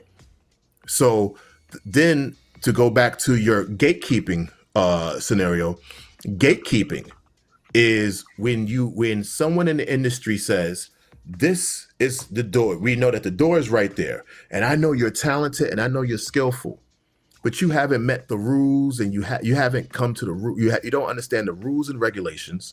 You do not understand the sacrifices that must be made here. And even if you are fucking good, I'm not letting you in because we're not done eating yet. And that's the gatekeeping. Let's keep all those motherfuckers out because I know 1,010 people who are phenomenal writers, phenomenal directors, phenomenal CGI people, phenomenal wrestlers, and they don't get in because there is before they even get to see the glass ceiling, there's thousands of soldiers who are protecting the gatekeeper who is the gatekeeper. And that's what's even worse. To go down to when you was talking about the wrestling fan who didn't celebrate Booker T. And that's something us black people. I don't give a fuck about no Peckerwoods, no white boys, no Spicks or anything right now. I'm talking to us black people. The reality of the situation is, I don't need you to celebrate Swerve Strickland if you're black. To look for them to validate Swerve or to validate any professional wrestler of our culture is meaningless, because it all comes down to how we feel about them. And that's why I say wrestling is a very private and passionate thing, though it's shared amongst people when they get around them, because we may be proud of going one more step up the ladder. And this goes down to me saying to people, it's like when people say, well, that's our first black champion this. And the first black is a very damaging thing we do since the beginning of time. The goal is not to be the first black. It's supposed to be continuous blacks. And if we just keep saying the first black, we forget the second and the third and the fourth, because the moment the last one loses, we have to get another one to be the next black. So we should be talking the next black, not the first black or the last black. What's next? It's still seeing black people in wrestling is 100% not a normalcy. Now, if we were sitting in the corporate machine and we were sitting at a desk, and I've been in this scenario before. I've been in corporate entertainment for years. And you're sitting there at a desk and you got 20 white boys around you and you're the only black person in the room. And the only black guy, the other black guy is a DEI hire, which people ate me up alive for, telling me I don't know what DEI is and why I don't support DEI. But you got the DEI black guy who knows how to agree. And then you got that nigga on the nag, which I am, who looks down off the horse and go, nah, this ain't gonna work, buddy, blah, blah, blah. So Booker T is the coon who is going, yeah, Triple H, you right, doggy. And then Triple H sits there and go, yeah, I think we should go with someone else and go with this. And then when it's time for someone like myself to speak, that is put up on a fucking blockage. I know I'd be making fun of it. And that is put up on a blockage. And even when you're in the room, you can be, even if you made it past the gate, is that. So it's most importantly, the reason why, now to segue into the reason why black wrestling is not at the top of the mountaintop is simply because no one has gone up to someone with with $1 billion and said, loan me 200 million and allow me to fail. I need you to let me lose your shirt. It's not about organization. It's not about the talent not being there. It's not about people not wanting to see black wrestlers. The issue is no one has said to someone, you got $200 million for me? It's no different than what Ryan Coogler going up to somebody and say, I need about 90 million. What you trying to do? Sinners. What's this about? Yeah, it's a black vampire movie. Don't worry about it, but I just need 90 million. See, a lot of black people don't know how to talk money.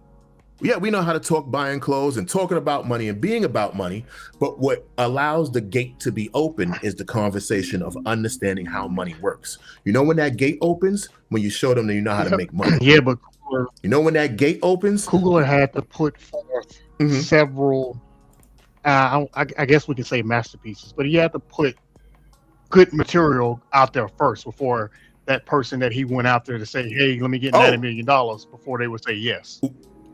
So I'm with you on that, but you gotta without have question. He still had to get he still had to go get the money.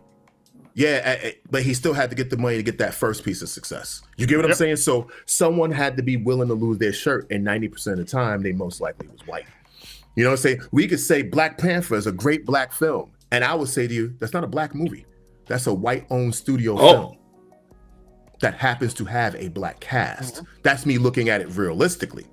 Now, when you take some movies that are financed black and being black, it's very hard to go to that black person because that black person would spend money with that white person, but not go spend money with the nigga that he grew up with and stood by his side, because there is an emotional gateway, an emotional gate that is closing on them and forcing them not even to do business with you, because it's easier for them to spend money and make money with white people because we haven't been programmed and trained that we can make money with ourselves.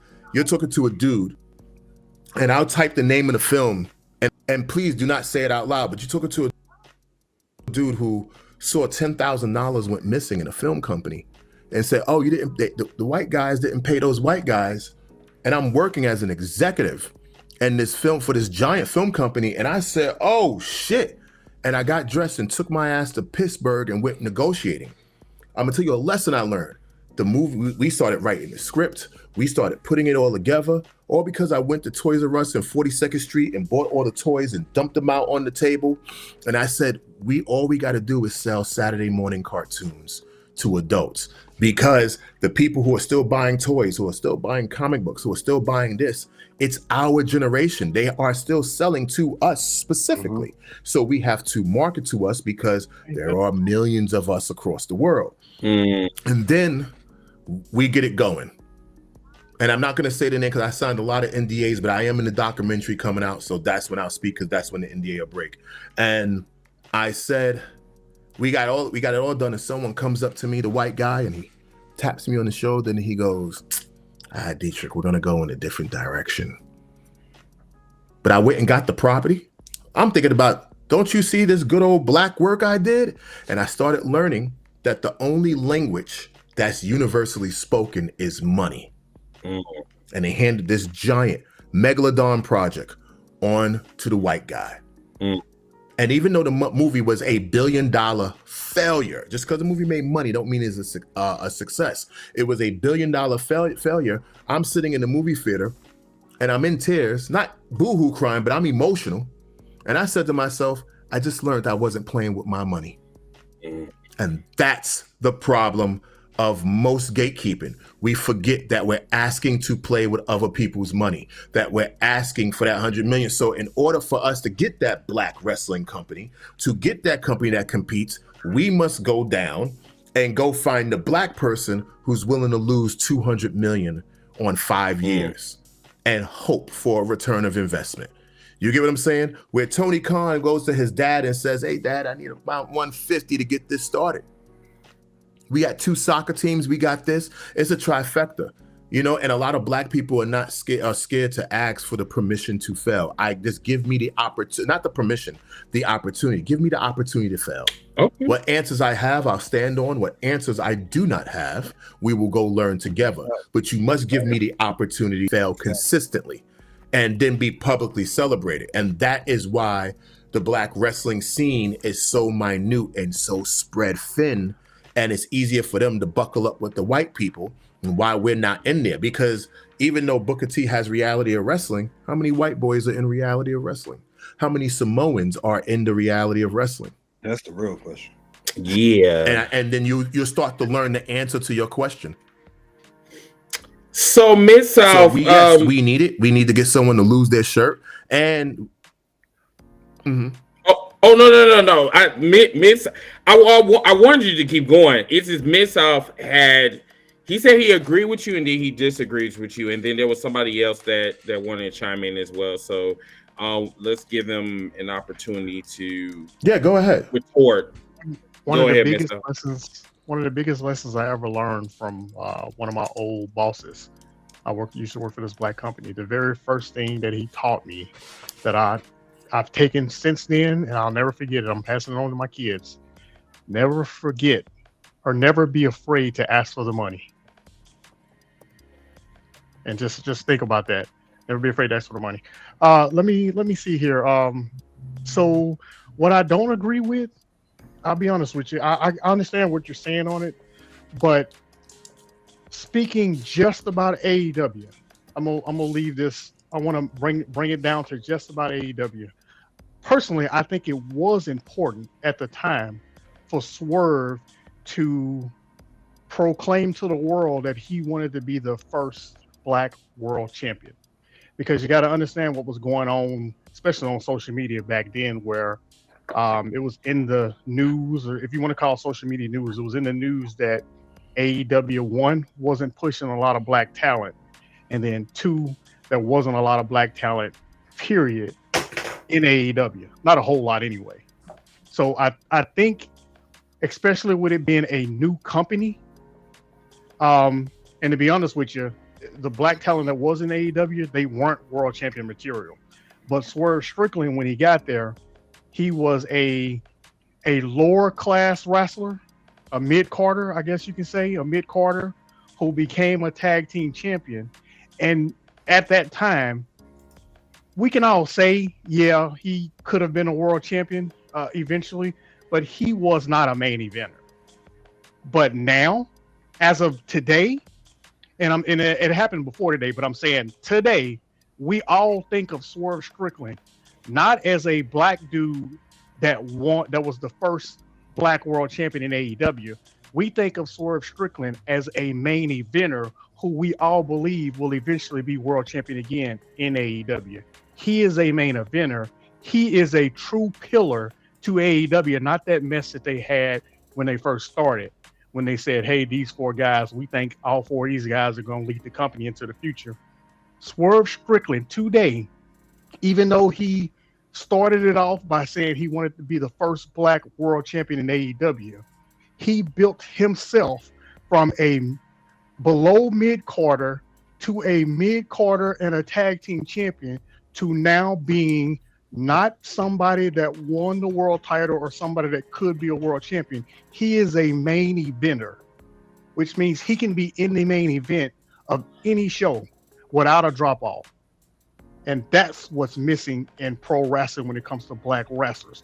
Kofi Kingston won the WWE title, not the title that Booker T won, the World Heavyweight title. Kofi Kingston won the WWE title, the main title, the number 1 title, the one with all the lineage. Is Kofi Kingston a main eventer? Hell no. Swerve Strickland is. Someone else. A main event person is suggestive.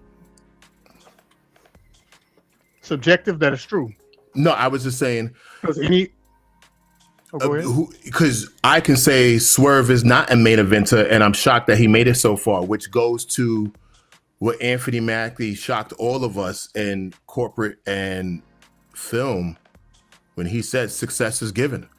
So at the end of the day, Swerve could have been a main event champion in WWE as soon as they put a world title on him. We got to remember what people don't want to admit. That's not true. Wrestling's fake. That's not true. So if they put the machine behind you, they can make you a credible world champion. That part of it is true. But like I just mentioned, that means success is given. Kofi Kingston was the world champion. Do we see right? And Kofi Kingston sold too right now. No, and that's because they took the machine from behind him. I can derail anybody but the moment you give me the checkbook, and I can start to derail anyone's success and make them successful.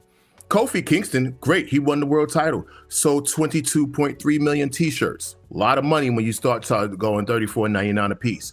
He sold lots of merchandise, toys, this, that, and the other. They were Vince McMahon's commercial machine more than any set of people in time when it comes to WWE. So if we're looking at it as Kofi Kingston, you as an individual may say Kofi Kingston is not a main eventer.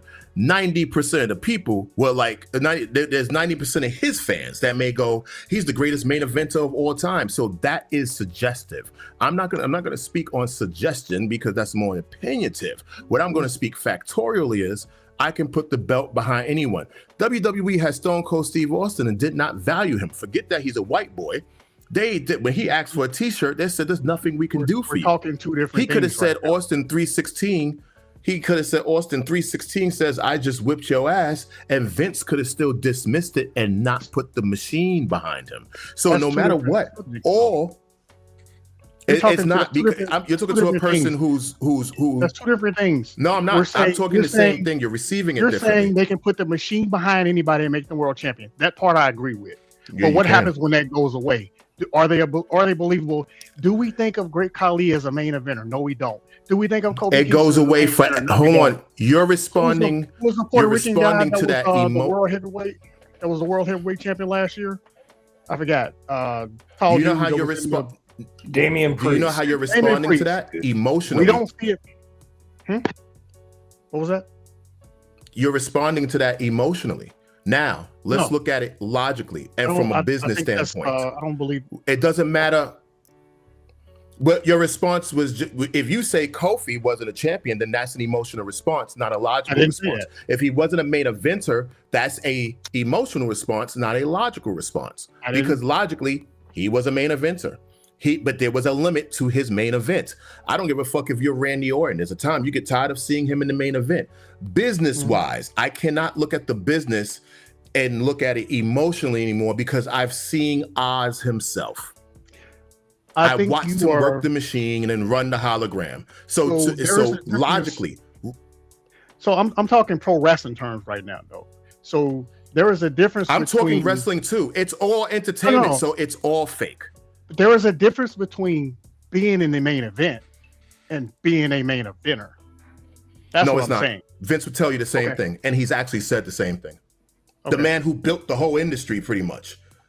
He said it just depends. As Kevin Nash once said, we could disagree, but I'm gonna speak factoid. Kevin Nash even said, once I give you a rocket ship, it's whether I choose to fuel it or not. And that's how many times can you get around the moon with someone? How much can I spend money onto this? Because I can't stay at Kofi. I have to continue finding the next champion and the next champion and the next champion. Think about it. Correct. All of those and you keep WWE in there, but I'm not. No, well, it doesn't matter. You're holding on to something that's irrelevant. That's irrelevant. The title part is irrelevant. It is because it's a prop. It doesn't go into sports history. It's literally what I just said. The title shouldn't even be part of this conversation right now. So then it doesn't matter. I can put the rocket ship behind you and make you a main eventer, and I can take the rocket ship away from you and not make you a main eventer. All Tony Khan did with Swerve Strickland was put some money behind that nigga. And boom went the dynamite. And then as soon as they took the title off, the momentum went down because the money came away and he put the money behind someone else. This whole entertainment in general. You're losing me, and I think you're losing a couple other people here when you said that, because we still. It doesn't matter. I can't worry about who I'm losing. I can't worry about who I'm losing when I'm being extremely factorial and direct. There's one thing, whether it's wrestling, sports. Make an opinion and say that I just did, is whether you choose to accept it or not. Okay, I'm with you. That's a personal choice of yours.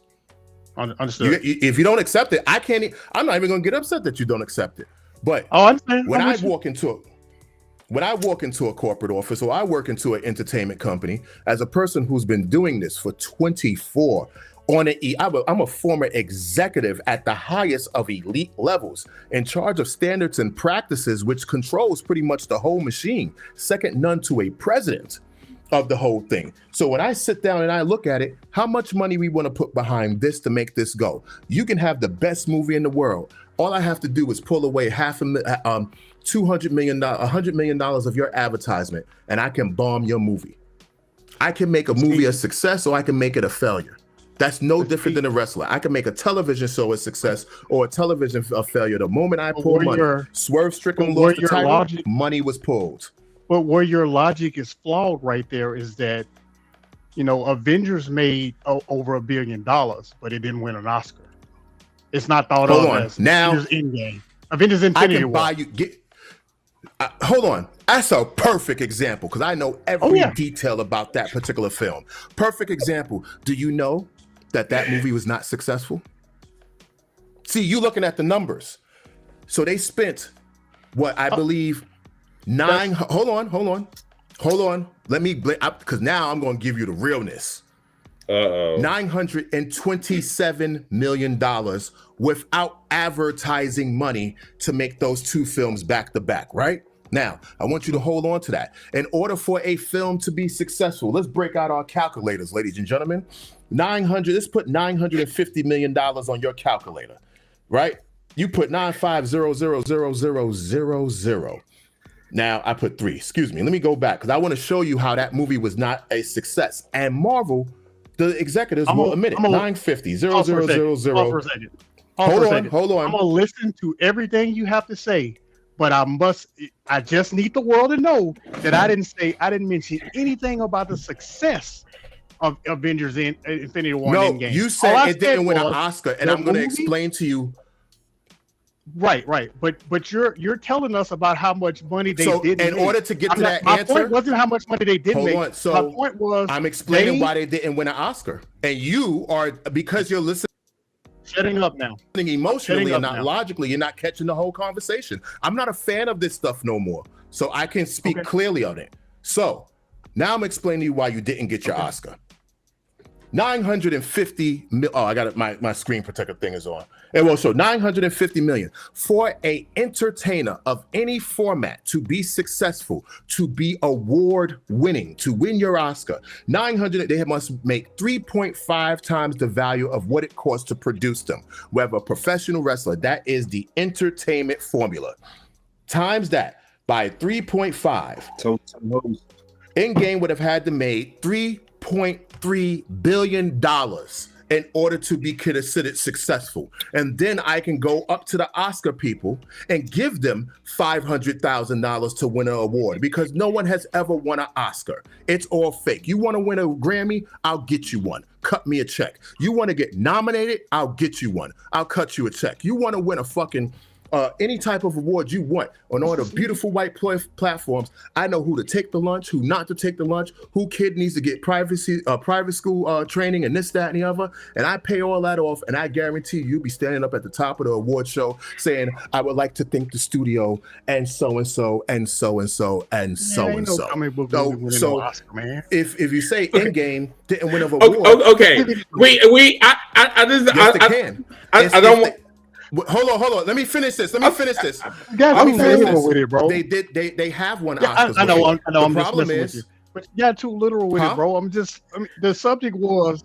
I was just talking about Swerve Strickland, how he is a main eventer. I answered the question. Isn't without the dollars or any of that stuff. And that is suggestive. Surface level. I think in my mind, I'm just talking about me. I think of Swerve Strickland as a main eventer. I don't think of Kofi Kingston as a main eventer, even though they are both former world champions. Now, WWE can change my mind on. I don't think of none of them as main eventers. I'm putting the machine behind them. Oh, that's you. I know. Okay, that's cool. I do. That's all I'm saying. So I just want to just cut in real quick. So light skin or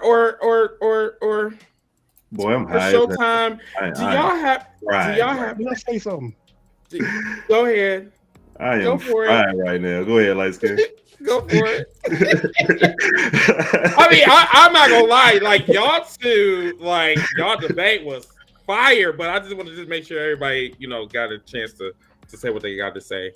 Go ahead. Oh man. Well, Chris, I've said it many times on your lives on the Cookout.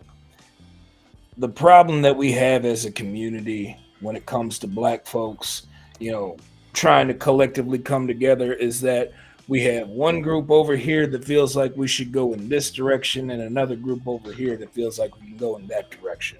Mm-hmm. To paraphrase something that Bill Maher said on Real Time when he was talking about voting in France, the differences between voting in France and voting here in America, is that you can't get two Black dudes to vote on booty and bigger booty, and they were handing out free samples.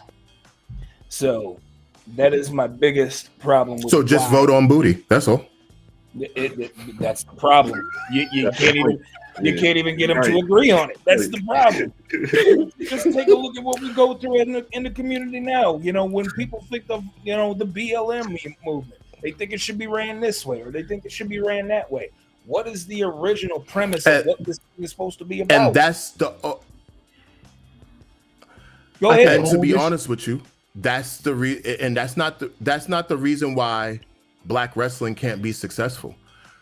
If the problem is, I don't give a fuck if you want to vote on little booty. Yeah. I'm just saying, it's not me saying it doesn't matter if you want to vote on little booty or big booty.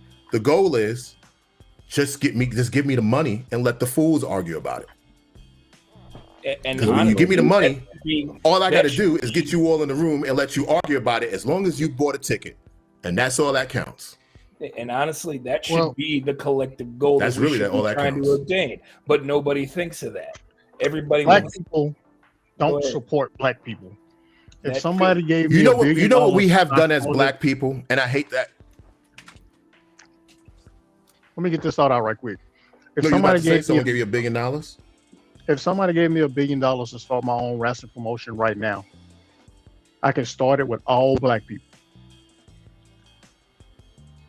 Some white people are watching, of course, maybe not enough to keep it on the air, but I can guarantee you most of the Black people might check it out one time and then they ain't gonna turn it off. they ain't gonna support it because black people don't support black people. It's just a fact of the matter. Yeah, and that's their freedom. Yep. Yeah, hold on. We got to stop that. I've seen when we see a film, right?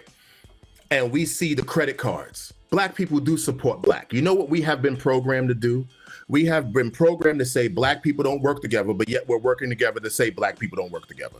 We will say that black people are incapable of supporting each other, but we are in support of each other and just saying we're not supporting each other. But you know what I learned? That old nigger mentality needs to stop because the new niggas are supporting each other and the old niggas are still enforcing that old train of thought into the new.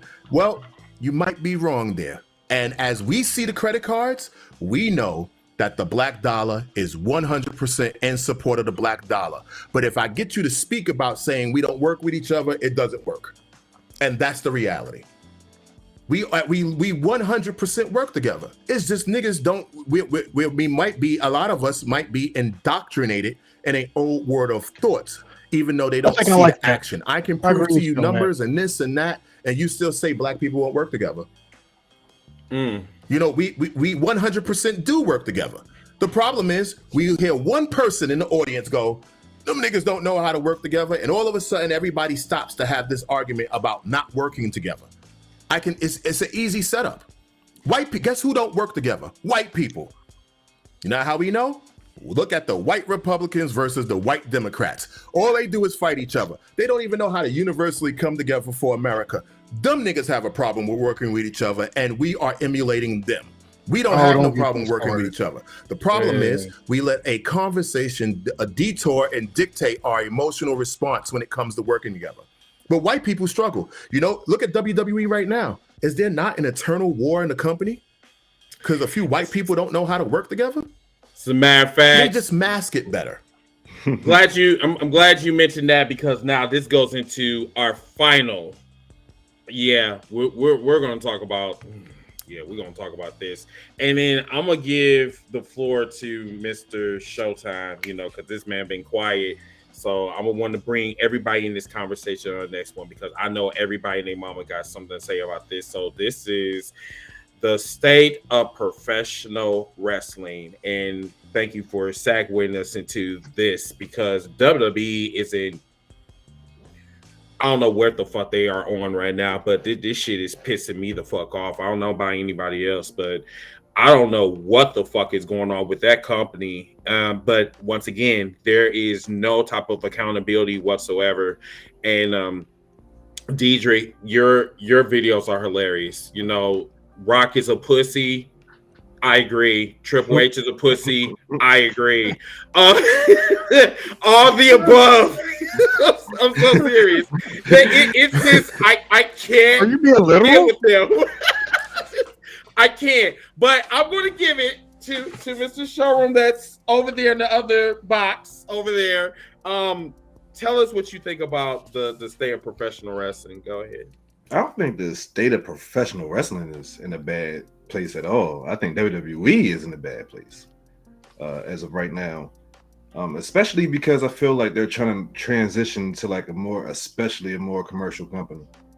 Like there is no longer for their diehard fans. This is definitely for, you know what I'm saying, the people that want to take pictures and shit. Like, oh, I went to a, you know what I'm saying? This is for tourists basically. You know what I'm saying? Casuals, if you will. This is not for any of us no more.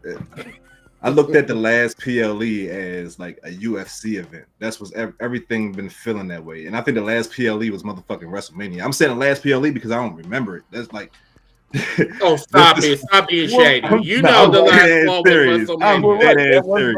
Come on now, don't do that. I'm dead ass serious. I had to just remember like Backlash is this weekend coming up. What's the PLE? Is it? Yeah. Wait. Backlash is this weekend? It's Saturday. Yeah, this Saturday. Get the fuck out of here. Oh my God. They've been so much trash. I forgot I thought it was the fuck. Oh, okay. Continue. I'm sorry. I think AEW been thriving, especially as of lately. I think a lot of these other companies that you guys, especially light skin guys, put me on to, you know what I'm saying, I got a chance to go glance and peek at. Definitely got a lot to offer when it comes to just, especially in-ring shit. You know what I'm saying? Mm-hmm. But I don't think wrestling, like itself, is in a bad position. really think it's just WWE that we paying attention to. No, I agree because like WWE is literally the Wizard of Oz in professional wrestling. So everything is dominated by WWE. All of this colonization, all of this brainwashing, manipulation is getting ridiculous. I'm sorry. And Ziggy, stop starting shit. Stop it. You know, if you want them to have a debate, then let them have a listen. I was enjoying it, but no, let me cook on this one. WWE needs to get their shit together, and their fans need to get their shit together as well. Like for real, stand on business. If y'all motherfuckers are so busy worrying about how companies should be ran, then why don't you talk to WWE and like message Triple H, message The Rock, message fucking Nick Khan?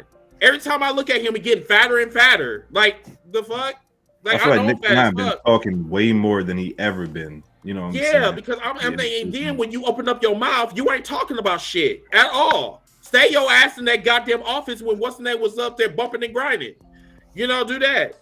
But I'm just saying, like, bro, this is horrendous. Like, Backlash is next weekend, and none of us is even hyped up for it. And then you got Randy Orton up there looking like a goddamn Care Bear. So it's listen, I'm not a fan of Randy. Not 2025 Randy. I'm just not here for it. I'm so serious. Like that man is literally getting on my fucking nerves. Like, bro, you are not a superhero. Why in the fuck they making you like a superhero? Then you going around talking about I'm gonna kick you. Come on, bro. I didn't smoke like 2 blunts and you just pop up on the screen with the Magneto joke.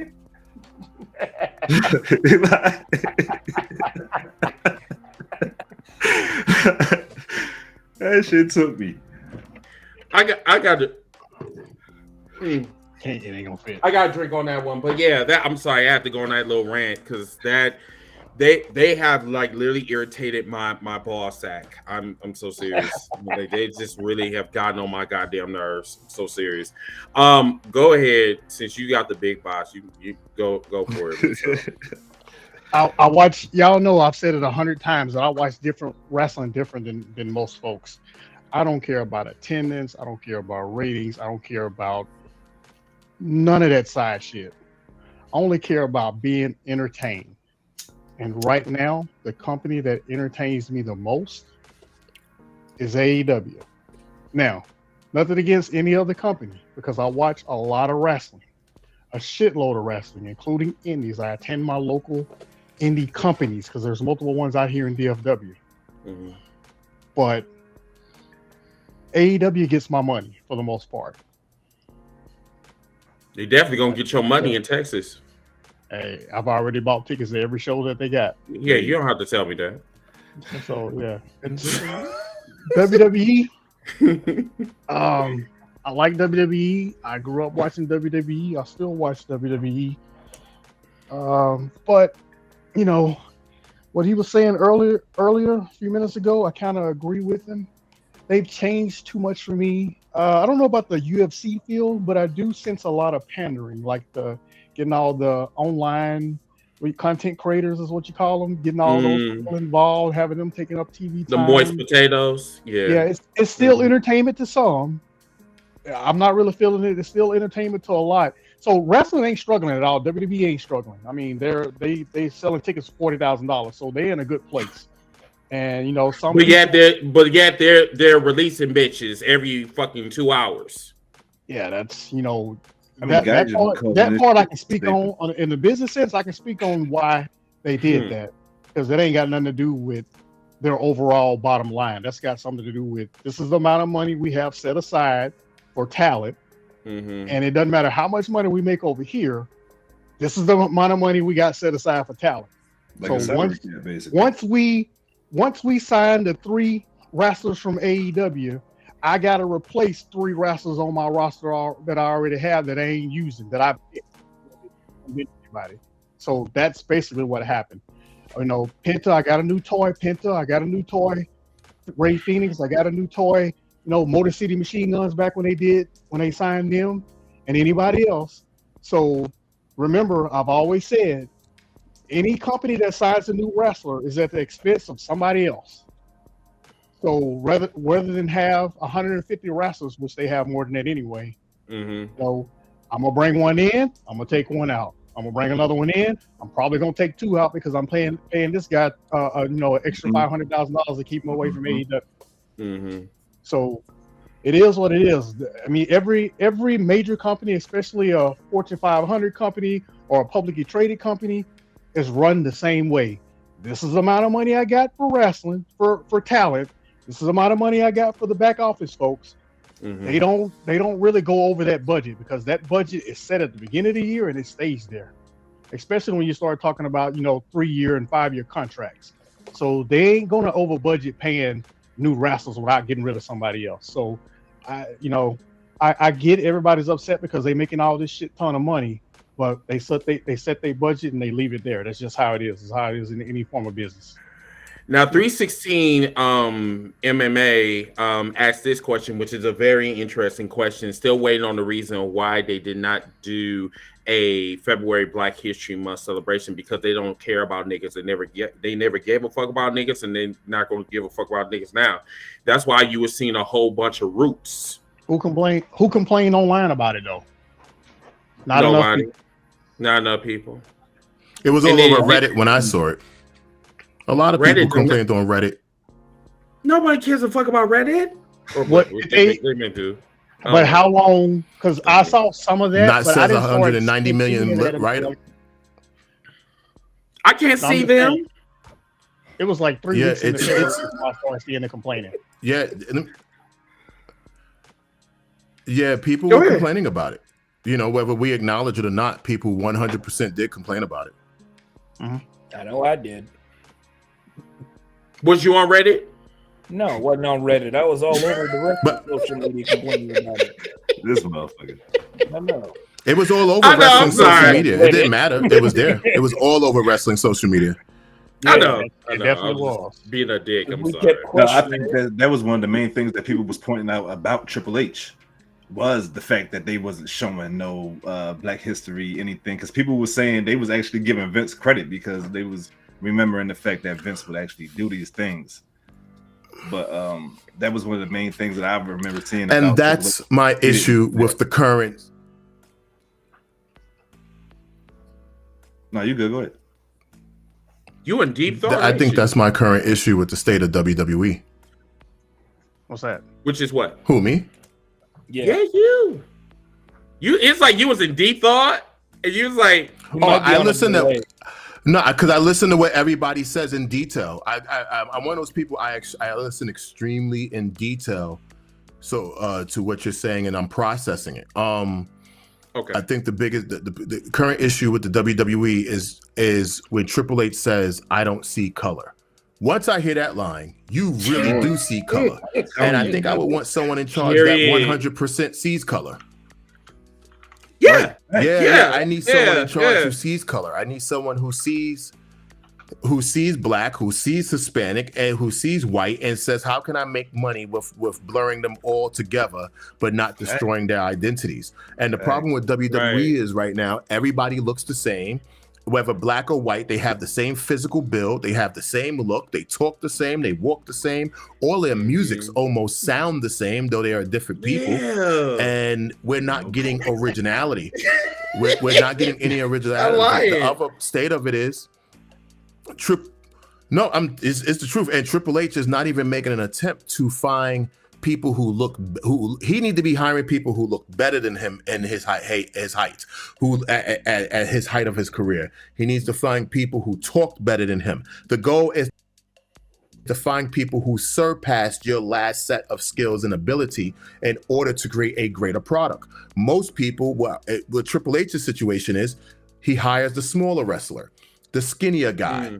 He hires the guy who needs a script to be read. I need a guy who I say, yo, just make sure you sell this pay-per-view, sell these tickets, and make sure you say this one line. You got 7 minutes. Now these guys go out there, they do a 20-minute promo, and it's a rehearsed script. The state of wrestling's supposed to represent world.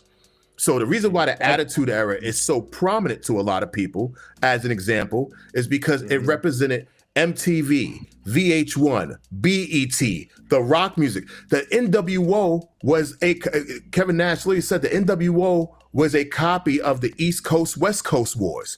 That's why they wore their bandanas backwards and this, that, and the other. They even, say that again. There was a copy of the West Side Connect gang, Ice Cube crew. I didn't hear what you said. I said there was a copy of the West Side Connect gang, the Ice Cube. Yeah, it's supposed to represent that. So when West Coast, and then he said, when I saw the gang wars of New York and LA play out in hip hop, that's what the NWO was representing. So when you sit back and look at it, it represented what's at the time. The reason why wrestling is confused because the country is confused right now. We don't know who's leading, even though they're leaders. We don't know who's this, even though they aren't. And what ends up happening is that everybody's at this state and everything looks the same and nothing is changing. Every wrestler, same look, same size, almost sounds the same. Diction is almost the same.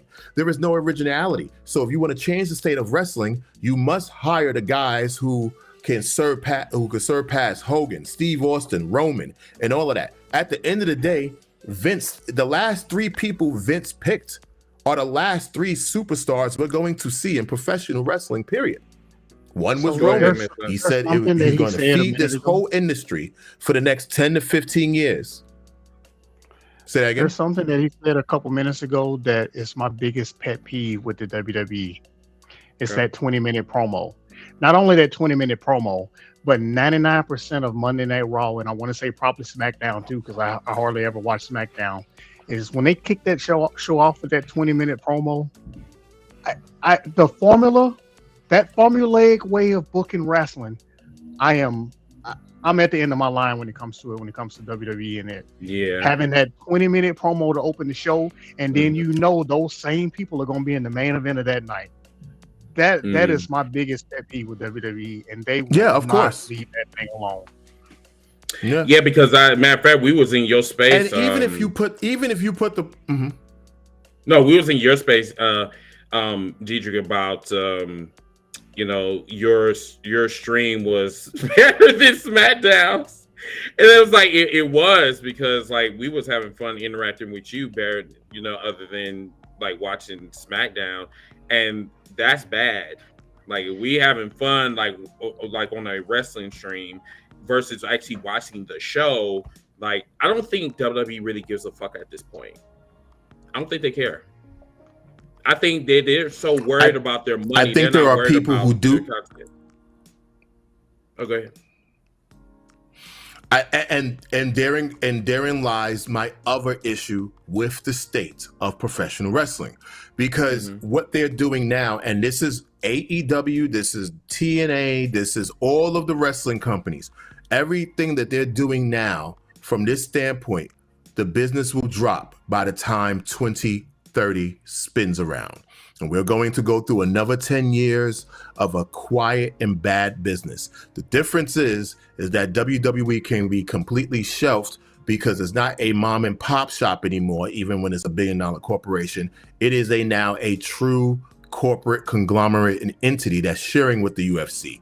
So I think what ends up happening is because there's no push to find something great, or there's no push to find something different, and they're following a formula. See, no matter what, even if you went back to the Attitude Era, even if you went back to the 80s, you still on a 2-hour program only got 47 minutes of wrestling.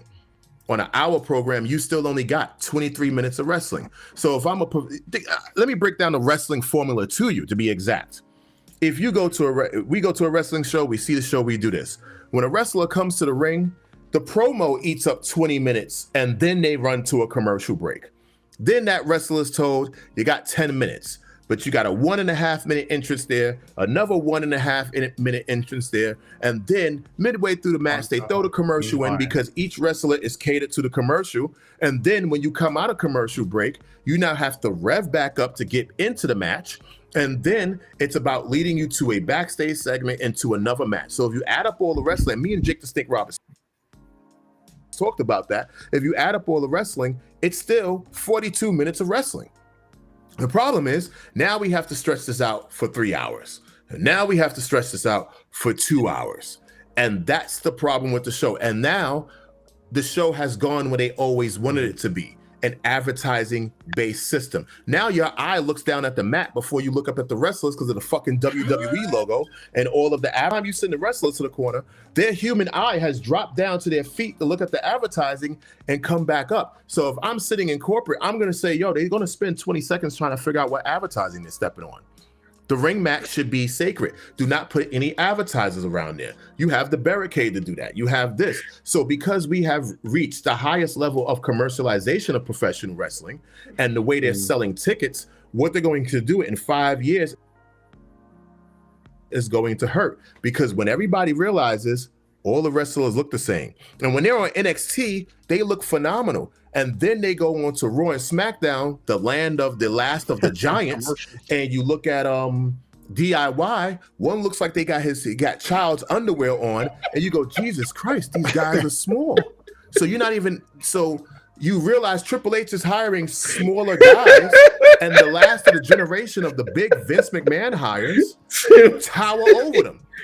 It makes no sense that Billy Gunn at 60 is physically bigger than 90% of talent. And this hurts AEW as well, because these motherfuckers run over from WWE and send their punk asses on to AEW, and all of the small boys are playing together.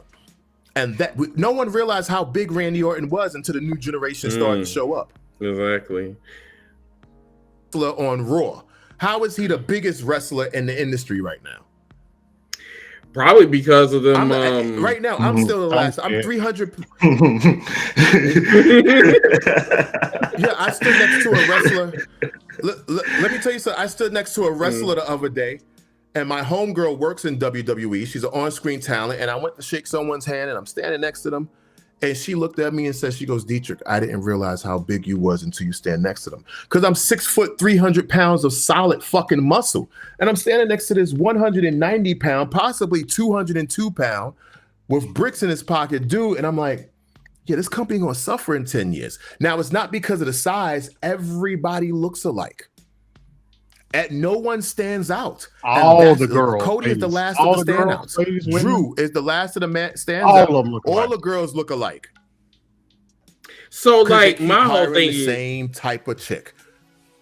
My and then we'll go to light skin or showroom.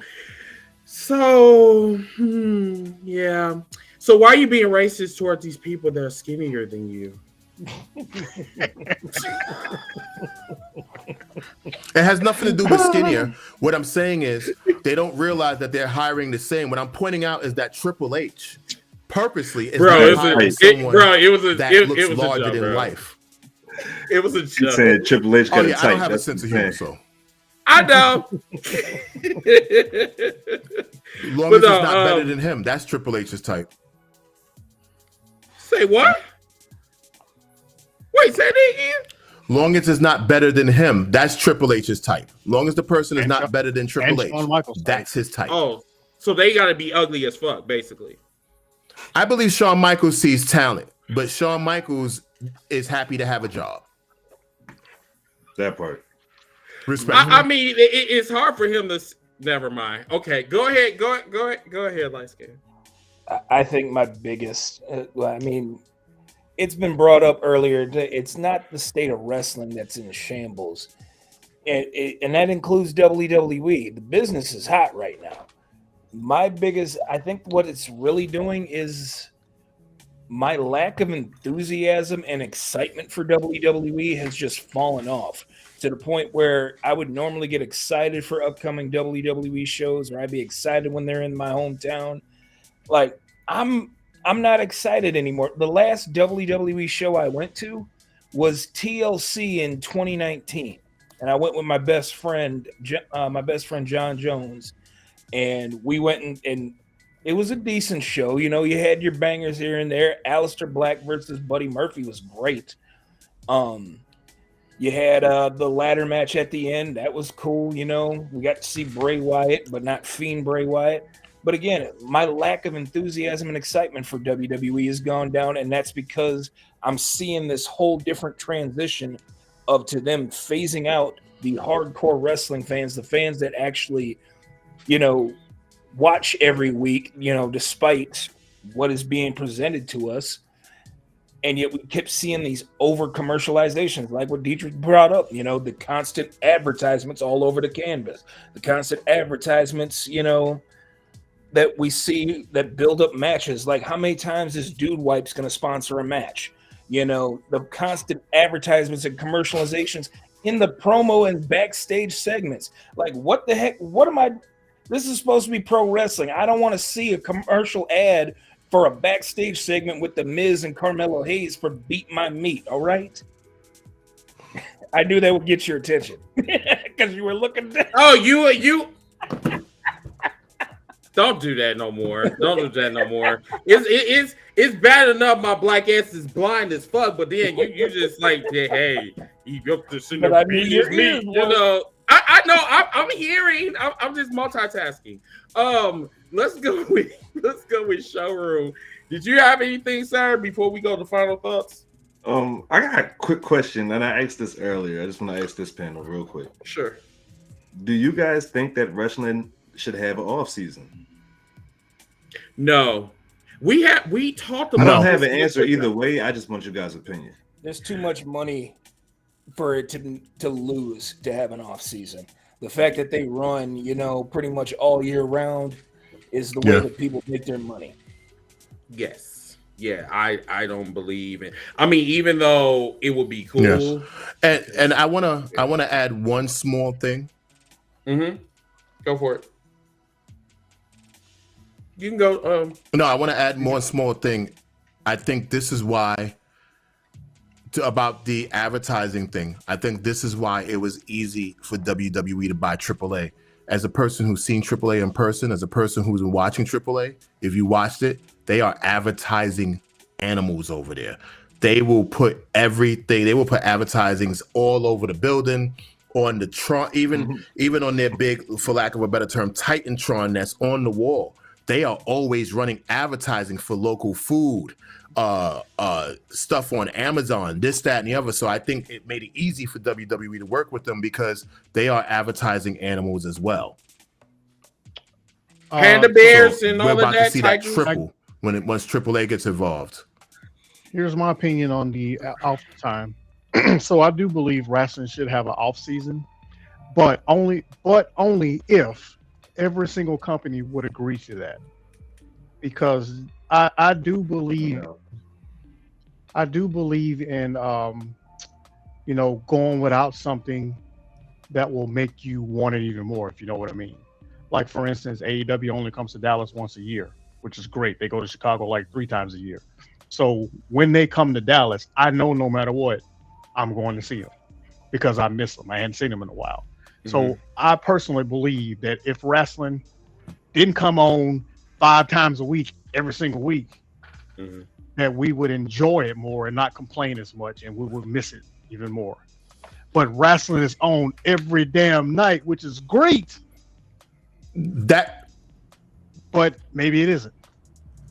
Not for me, because, you know, first of all, they maybe back in the day, you know, that, you know, I wanted wrestling to come on like every day because I was like literally so obsessed. But now it's oversaturating now. I just don't give a fuck. And I would say maybe that should be our question. Is wrestling oversaturated? So I ask you guys this. I would ask you guys this question. If I told you that you can only go on social media every 4 months, only for 4 months only, would you come back to it? No. 1 year later. To be really honest with you, then that's why wrestling, because wrestling is like social media. It's consistent and ever changing. Right, but you can alter It's why reality But you television can alter works. that to some degree, because think about it, the NFL, it's every day for the entire year, but they only actually play games for 8 months. I understand your formula complete. I just asked a question like, okay, what if I said you can only interact with your Twitter, all your social medias at the same time? The only way that can logically work if that SmackDown was on for 6 months of the year and Raw was on for the other 6 months and you really kept the roster separate.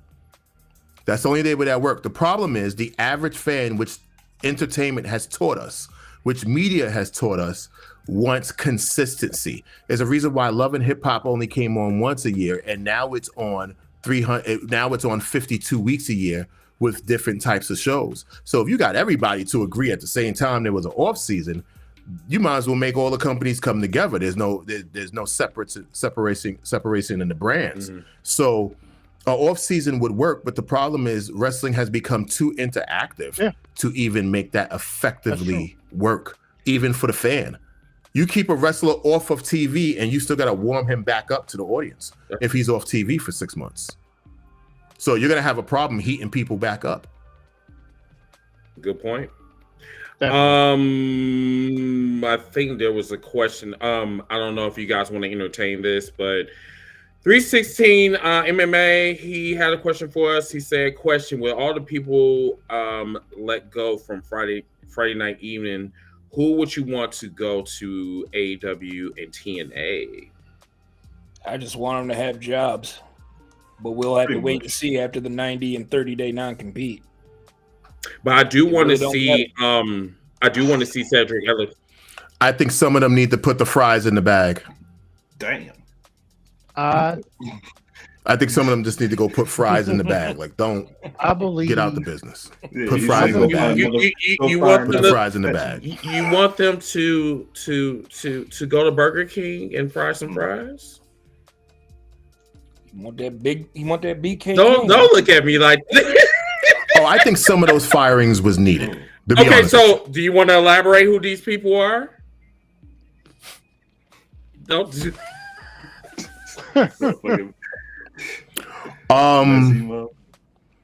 Dakota Kai, I think she rubbed the office wrong by jumping back and forth already. And there was no hit with her. Braun Strowman is going to land wherever he's going to land.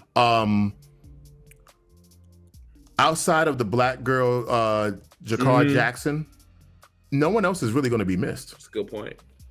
Now with Braun Strowman, let's keep it real. And she's going to be forgotten about very soon because Lash Legend was putting her up on her shoulders. That's true. Now, let me ask you this about Braun Strowman. I think Braun Strowman is a fucking idiot. Do you think that he burned a couple of bridges? I do too. Oh, because his beef with the AEW people. Yeah. I think when he got rehired back, it was the nature of Vince. No, go ahead. I think he's worthless. In my personal opinion. I mean, he's tall. He's solid muscle, and you think he's worthless? Yeah. They already got big cash at AEW. Yeah. So it's not like... You could be tall and beautiful and good looking. It's not even about his body. It's just he's worthless in general. What value? I would look at him and go, look, man, we hiring you back. You lucky if we close you out with your full contract. What I don't like about that question, he can't really cut a promo. His wrestling is subpar. So you don't like him screaming and yelling and you don't like that? It's over exaggerated is what it is. Braun Strowman aside, what I don't like about that question is it's just unnecessary. He's big for nothing. He's gonna be in Hogan promotion. Somebody said that earlier. I know I did. Wow. Damn, y'all made me lose my train of thought. I was gonna ask you guys something. Miss South was making a point. Oh, go ahead, Miss South. I was just saying that Braun Strowman aside, what I don't like about that question is that on those wrestlers that got cut from WWE, there are, hundreds of other companies on this planet that they could go to besides AEW and TNA. Mm-hmm. So I'm like light skin. I want them to land somewhere, but it doesn't have to be, because remember, I said it earlier. Mm-hmm. Any company that signs talent is at the expense of someone else. So if AEW signs any one of those wrestlers, which they probably will sign one or two of them, who they letting go? Who ain't getting TV time? Who is getting benched? Because it's gonna happen. And exact same thing happens in other directions. So, that poster that Dedrin made a few weeks ago that had all the known wrestling companies on the planet. Let them go. Let them travel. Let them do work the territory in New Japan or AAA or CMLL. Well, not AAA anymore. Or any other company, Pro Wrestling Noah. Stardom. Let them work. Just let them. I want them to make money, but it doesn't have to be in these same three companies that everybody talk about. You know what the best part about working in other promotions that people would consider indie promotions is that there is ways to make money working all those different promotions. Prove that was Matt and Nick Jackson, the Young Bucks, with their Being the Elite series.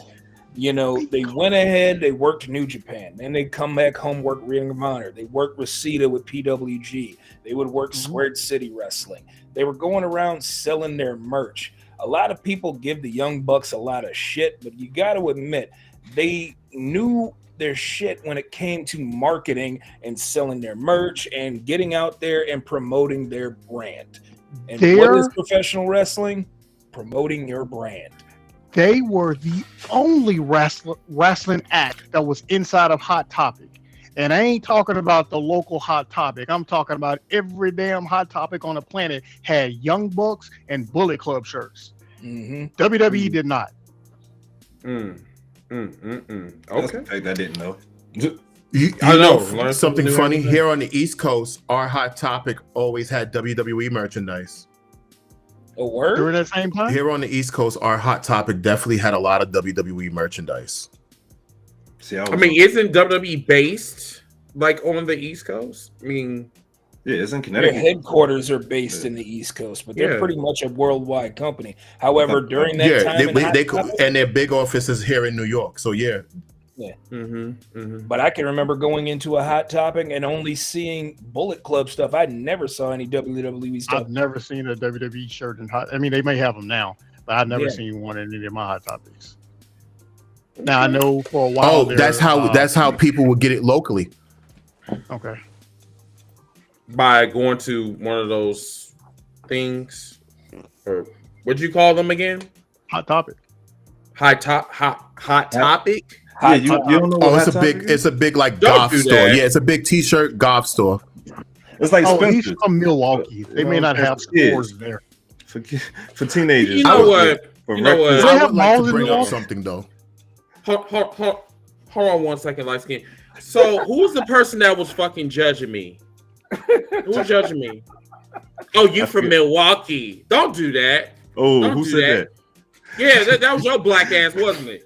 It was you, wasn't it? The only thing I know about Milwaukee is Glenn Big Dog Robinson. Sir, listen, the only thing that you need to know about Milwaukee is that milk that you be engulfing and swallowing, it came from here, okay? You should be thankful. Milk. So all that Nestle Quick you be drinking and shit, it comes from here. You're welcome.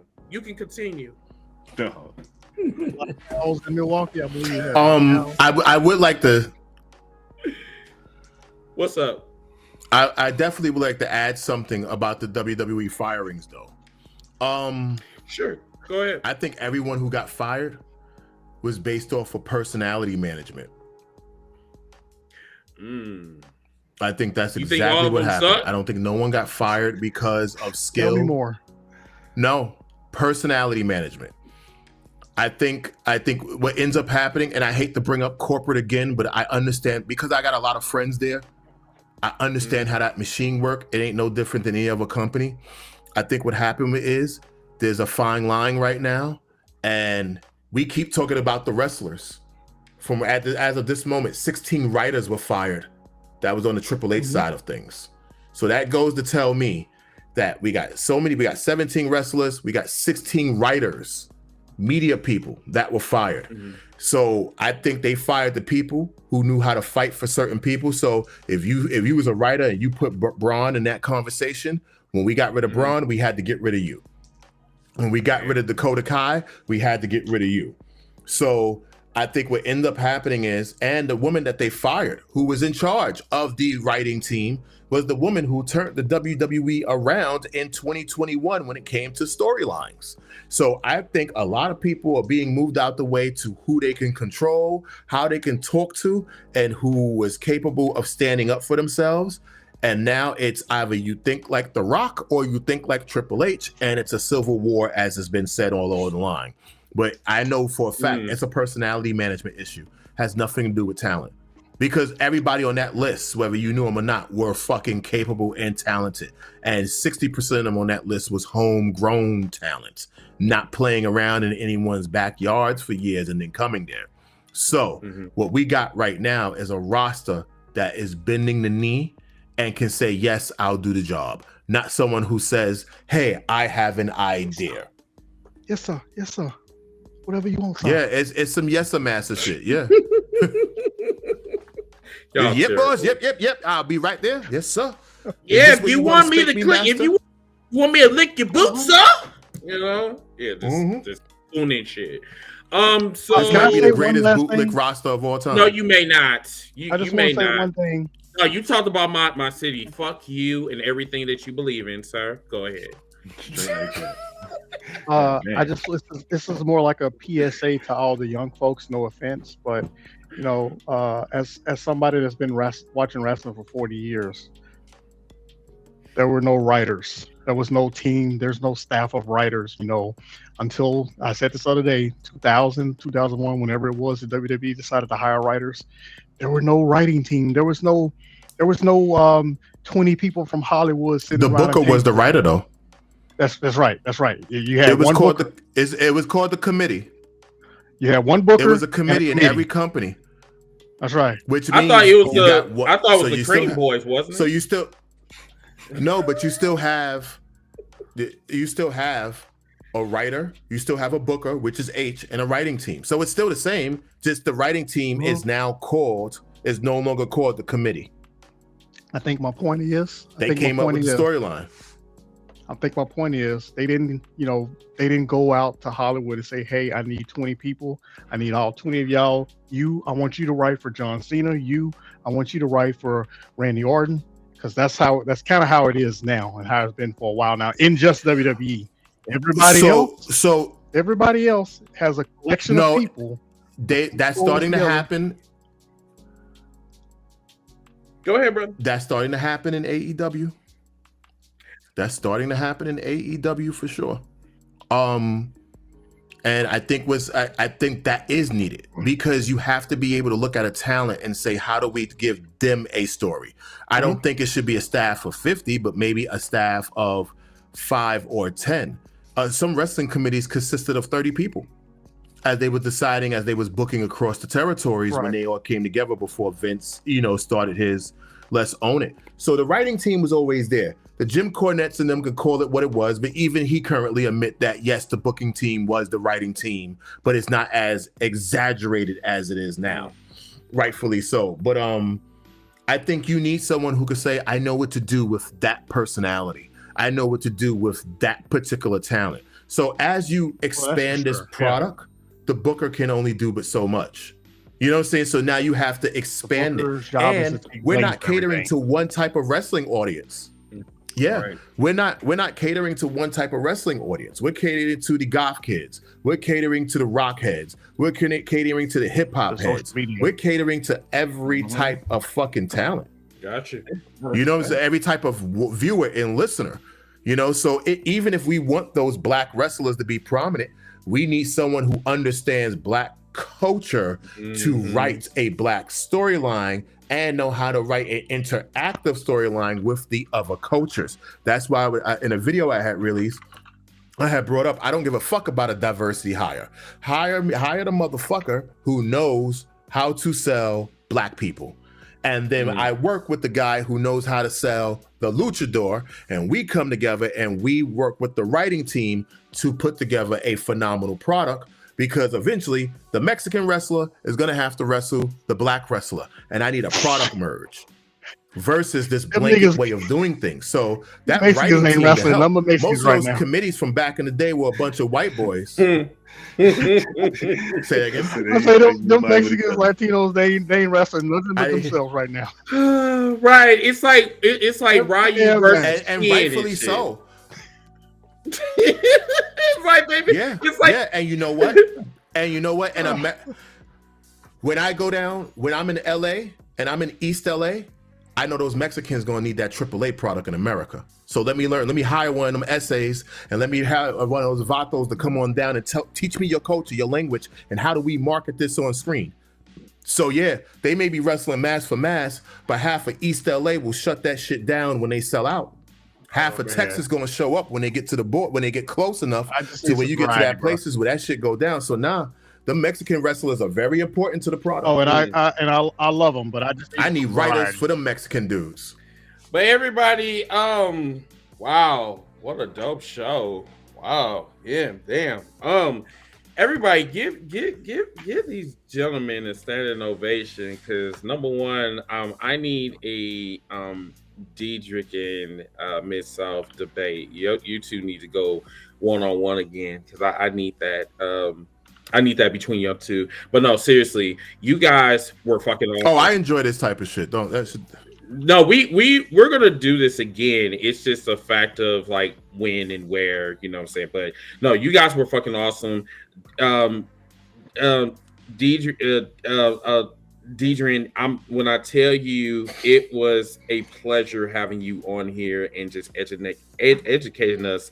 Thank you so much. It was a pleasure, bro. Thank you so much. Like, matter of fact, we hit a no problem. If you were white boys, you would have had to pay for that. Keep it real. I'm not gonna rob the culture. Keep it real. I'm not gonna rob the culture, but I'm gonna rob the culture if you could read in between the lines. Hold on, is that well, I appreciate it. Ginger, we sorry, Ginger. No, we ain't sorry. No, I mean, seriously, like, if I had, well, shit, I mean, like, at the end of the day, business is business. I mean, so I can't fault you on that. But no, for you to just come in here and I think our people need as much free information if they can. I can't worry about the 99% that's not going to take the information. I only care about the 1% that's going to do something with the information. I appreciate so that. give it to everyone and let the ones that's going to do the work put the work in. That's how I see it. Appreciate that. So everybody, once again, you are watching episode 290 with our special guest aka Mr. Kingpin from New York, and then also we got Mr. Showtime from New Jersey. So we're going to go around for final thoughts real quick. Whoever want to go first, I don't give a shit. Go ahead. I go So first. for those final thoughts, is you have the floor uninterrupted. Yes. Say your piece. Whatever you want the folks that are listening in or going to be watching the replay to say. What do you want them to take from this episode if they don't take anything else? So that's what we use for final thoughts. I'll start it up.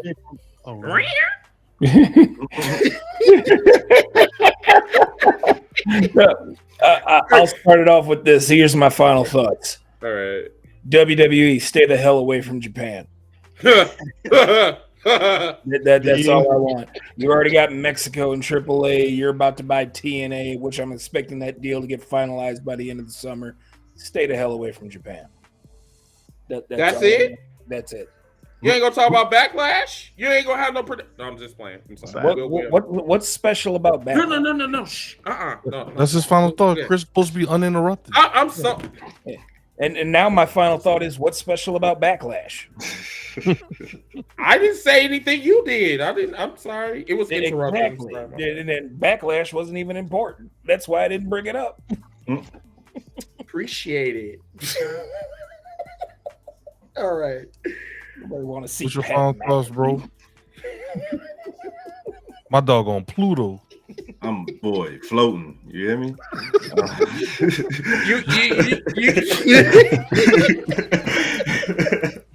You on Pluto? You hear me? You high? You in the clouds, bro? Like a motherfucker. But I really appreciate you guys. My final thoughts for real is the fact that we can have this many black men sit together and have a great time. You know what I'm saying? Have an amazing time talking about some dope shit, just having a good vibe. I really appreciate the opportunity to be up here. I'm gonna take this opportunity to plug my YouTube channel. Y'all see it is right there next to my name, Smoking Buds. Reaction channel. Podcast is coming soon. I'm actually going to be doing a little bit of things with an internet radio station. I can't say too much though because shit ain't finalized. But when it does happen, you guys will be the first to know. So I really appreciate you guys for this opportunity for it. Thank you so much. Appreciate you, man. Thank you. All right, who's next? So I'm not gonna get emotional. I'm gonna make it quick. I know we all, I mean, it's a black, we talking about black people. So I know we all complain from time to time. There's not enough black talent being pushed. There's not, this whole pay-per-view it's been a year on WWE since there was a black male wrestler on the pay-per-view. Black people aren't getting as big a spotlight as they should be getting. There's not as many black people signed to the company. There's not as many black people with major roles inside of companies. But at least this ain't the 80s, because me growing up, I didn't get none of this. None of this. So, yes, me as a black man, I want to see more black people doing stuff. But me growing up, I didn't see any black people doing stuff. So I don't take it as hard as most people do online, especially online. I grew up, I might get to see one black male wrestler on a show when I watch wrestling. Maybe. Never get a black female. Might get one black male. Every blue moon, there was a black female when the ladies came into town that would job to somebody. Hardly got to see any of that, me growing up in the 80s and 90s. So I'm not saying we shouldn't get more opportunities, but at least it ain't how I grew up. That's all I got. Cool. Who's next? My final thoughts on, I think when it comes to wrestling, I think, yes, I think we just need to find ways to step on the neck of the product and show a lot more dominance and get the people who can put the rocket ship behind you, put the rocket ship behind you. If you want to start your own Fed, find the person with the money and be ready to die for the product. You gotta be willing to die for the product. You gotta be willing, unfortunately, for a fucked up way of saying it, you got to be willing to sell your soul or give it up to make sure that the next generation has the freedom. So you gotta put it all on the line. Find the money, do what you gotta do, and set it in line for the next generation. That's the only way I can think about it. The next generation is the most important generation that we have to focus on. Our generations is done for. By the time we find the talent that we like and enjoy, we'll be 50 years of age. So you have to design it for the next generation to come up behind them, whether it's podcasting, whether it's YouTube, whether it's wrestling or entertainment. You must set the tone for the next generation. No questions asked. That's it. That's the way I would look at it. That's my final thoughts. Cool. No doubt. Thank you, sir. All right. I think it's me and you, Ziggy. All right. I got my last thought for real is just, I see and I listen to a lot of podcasts, so I listen to a lot of lives throughout the weeks. And I always hear a lot of people, giving their 2 cents and different things like that. But one of my mentors when I was in the Army, he told me, he said, be the change you want to see. So we could sit here and complain and give these little tidbits, but what are you doing to change the narrative, even if it's a little bit? A lot of people saying, like I know Chris and some guys said on TikTok, they weren't seeing a lot of, black podcasters talking about certain things in a wrestling space, so they started doing it. Mhm. You know, that little bit helps. And I don't know, like I think a lot of people just add whatever value that they have or whatever they can provide to somebody. You know, you never know what somebody is lacking. Like Diedrich came, and that was another thing is you know, we talked about gatekeeping. This man could have came in here and not answered none of the questions that was asked to him. That's true. And that's another form of gatekeeping is the Hell yeah. information. And you know, he could have been like kind of gave like a little roundabout answer and then just kind of kept it moving. But you know, and that's another thing that I respect about Dean. I just met him today, you know, so big ups to you know, the OG on here sharing gems and everything like that. But I try to leave every day with like, what did you do today to make today better than yesterday? And then what's the plan for tomorrow? You know, and I think we can all do that. You know, if today we're pretty much at the end of this day, if today is the same result as yesterday, you're wrong, as my sergeant used to say. You should be at least 1% or 2% better today than you were yesterday, and so forth. I just challenge everybody to just be the change you want to see.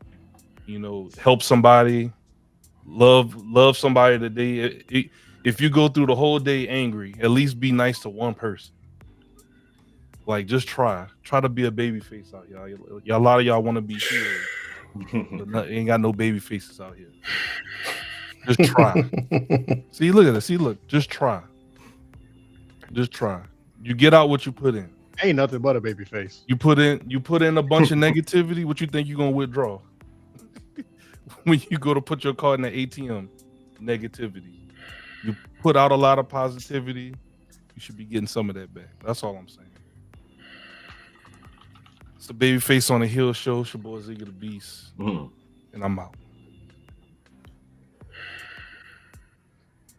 I ain't seen no names now. I want to talk about you. Oh, it's on me. Oh, my bad. Okay, so let me tell you something. I don't give a fuck about none of you motherfuckers for real. And that's your problem. You know, that's not my problem. No, I 60 minutes. 60 seconds uninterrupted. Thank you so much. Appreciate it. Because I didn't interrupt you. You interrupted me. Don't do that. Anyway, I love you, Ziggy.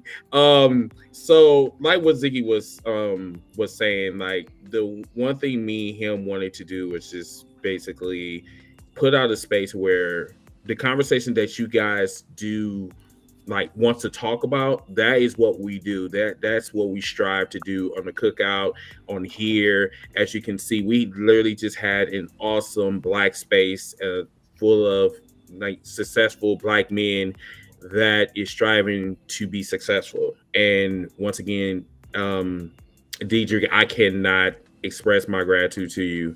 I do want you to come back. I will be looking at your channels, and I will be in the comment section being the heel. But other than that, we are 9 episodes away. We are 9 episodes away from our 300 episode. I'm thinking about doing like a 300 episode t-shirts. So I'm thinking about doing that. Next week, I have oh yeah, that's right. Backlash, right? We'll probably do a show on Backlash. We will be doing a cookout tomorrow morning. Probably about 9 o'clock Central, 10 o'clock Eastern. As soon as I like get my email together at work, I will I'll come on here. We'll probably talk about Backlash. If you guys want to, it's totally up to you.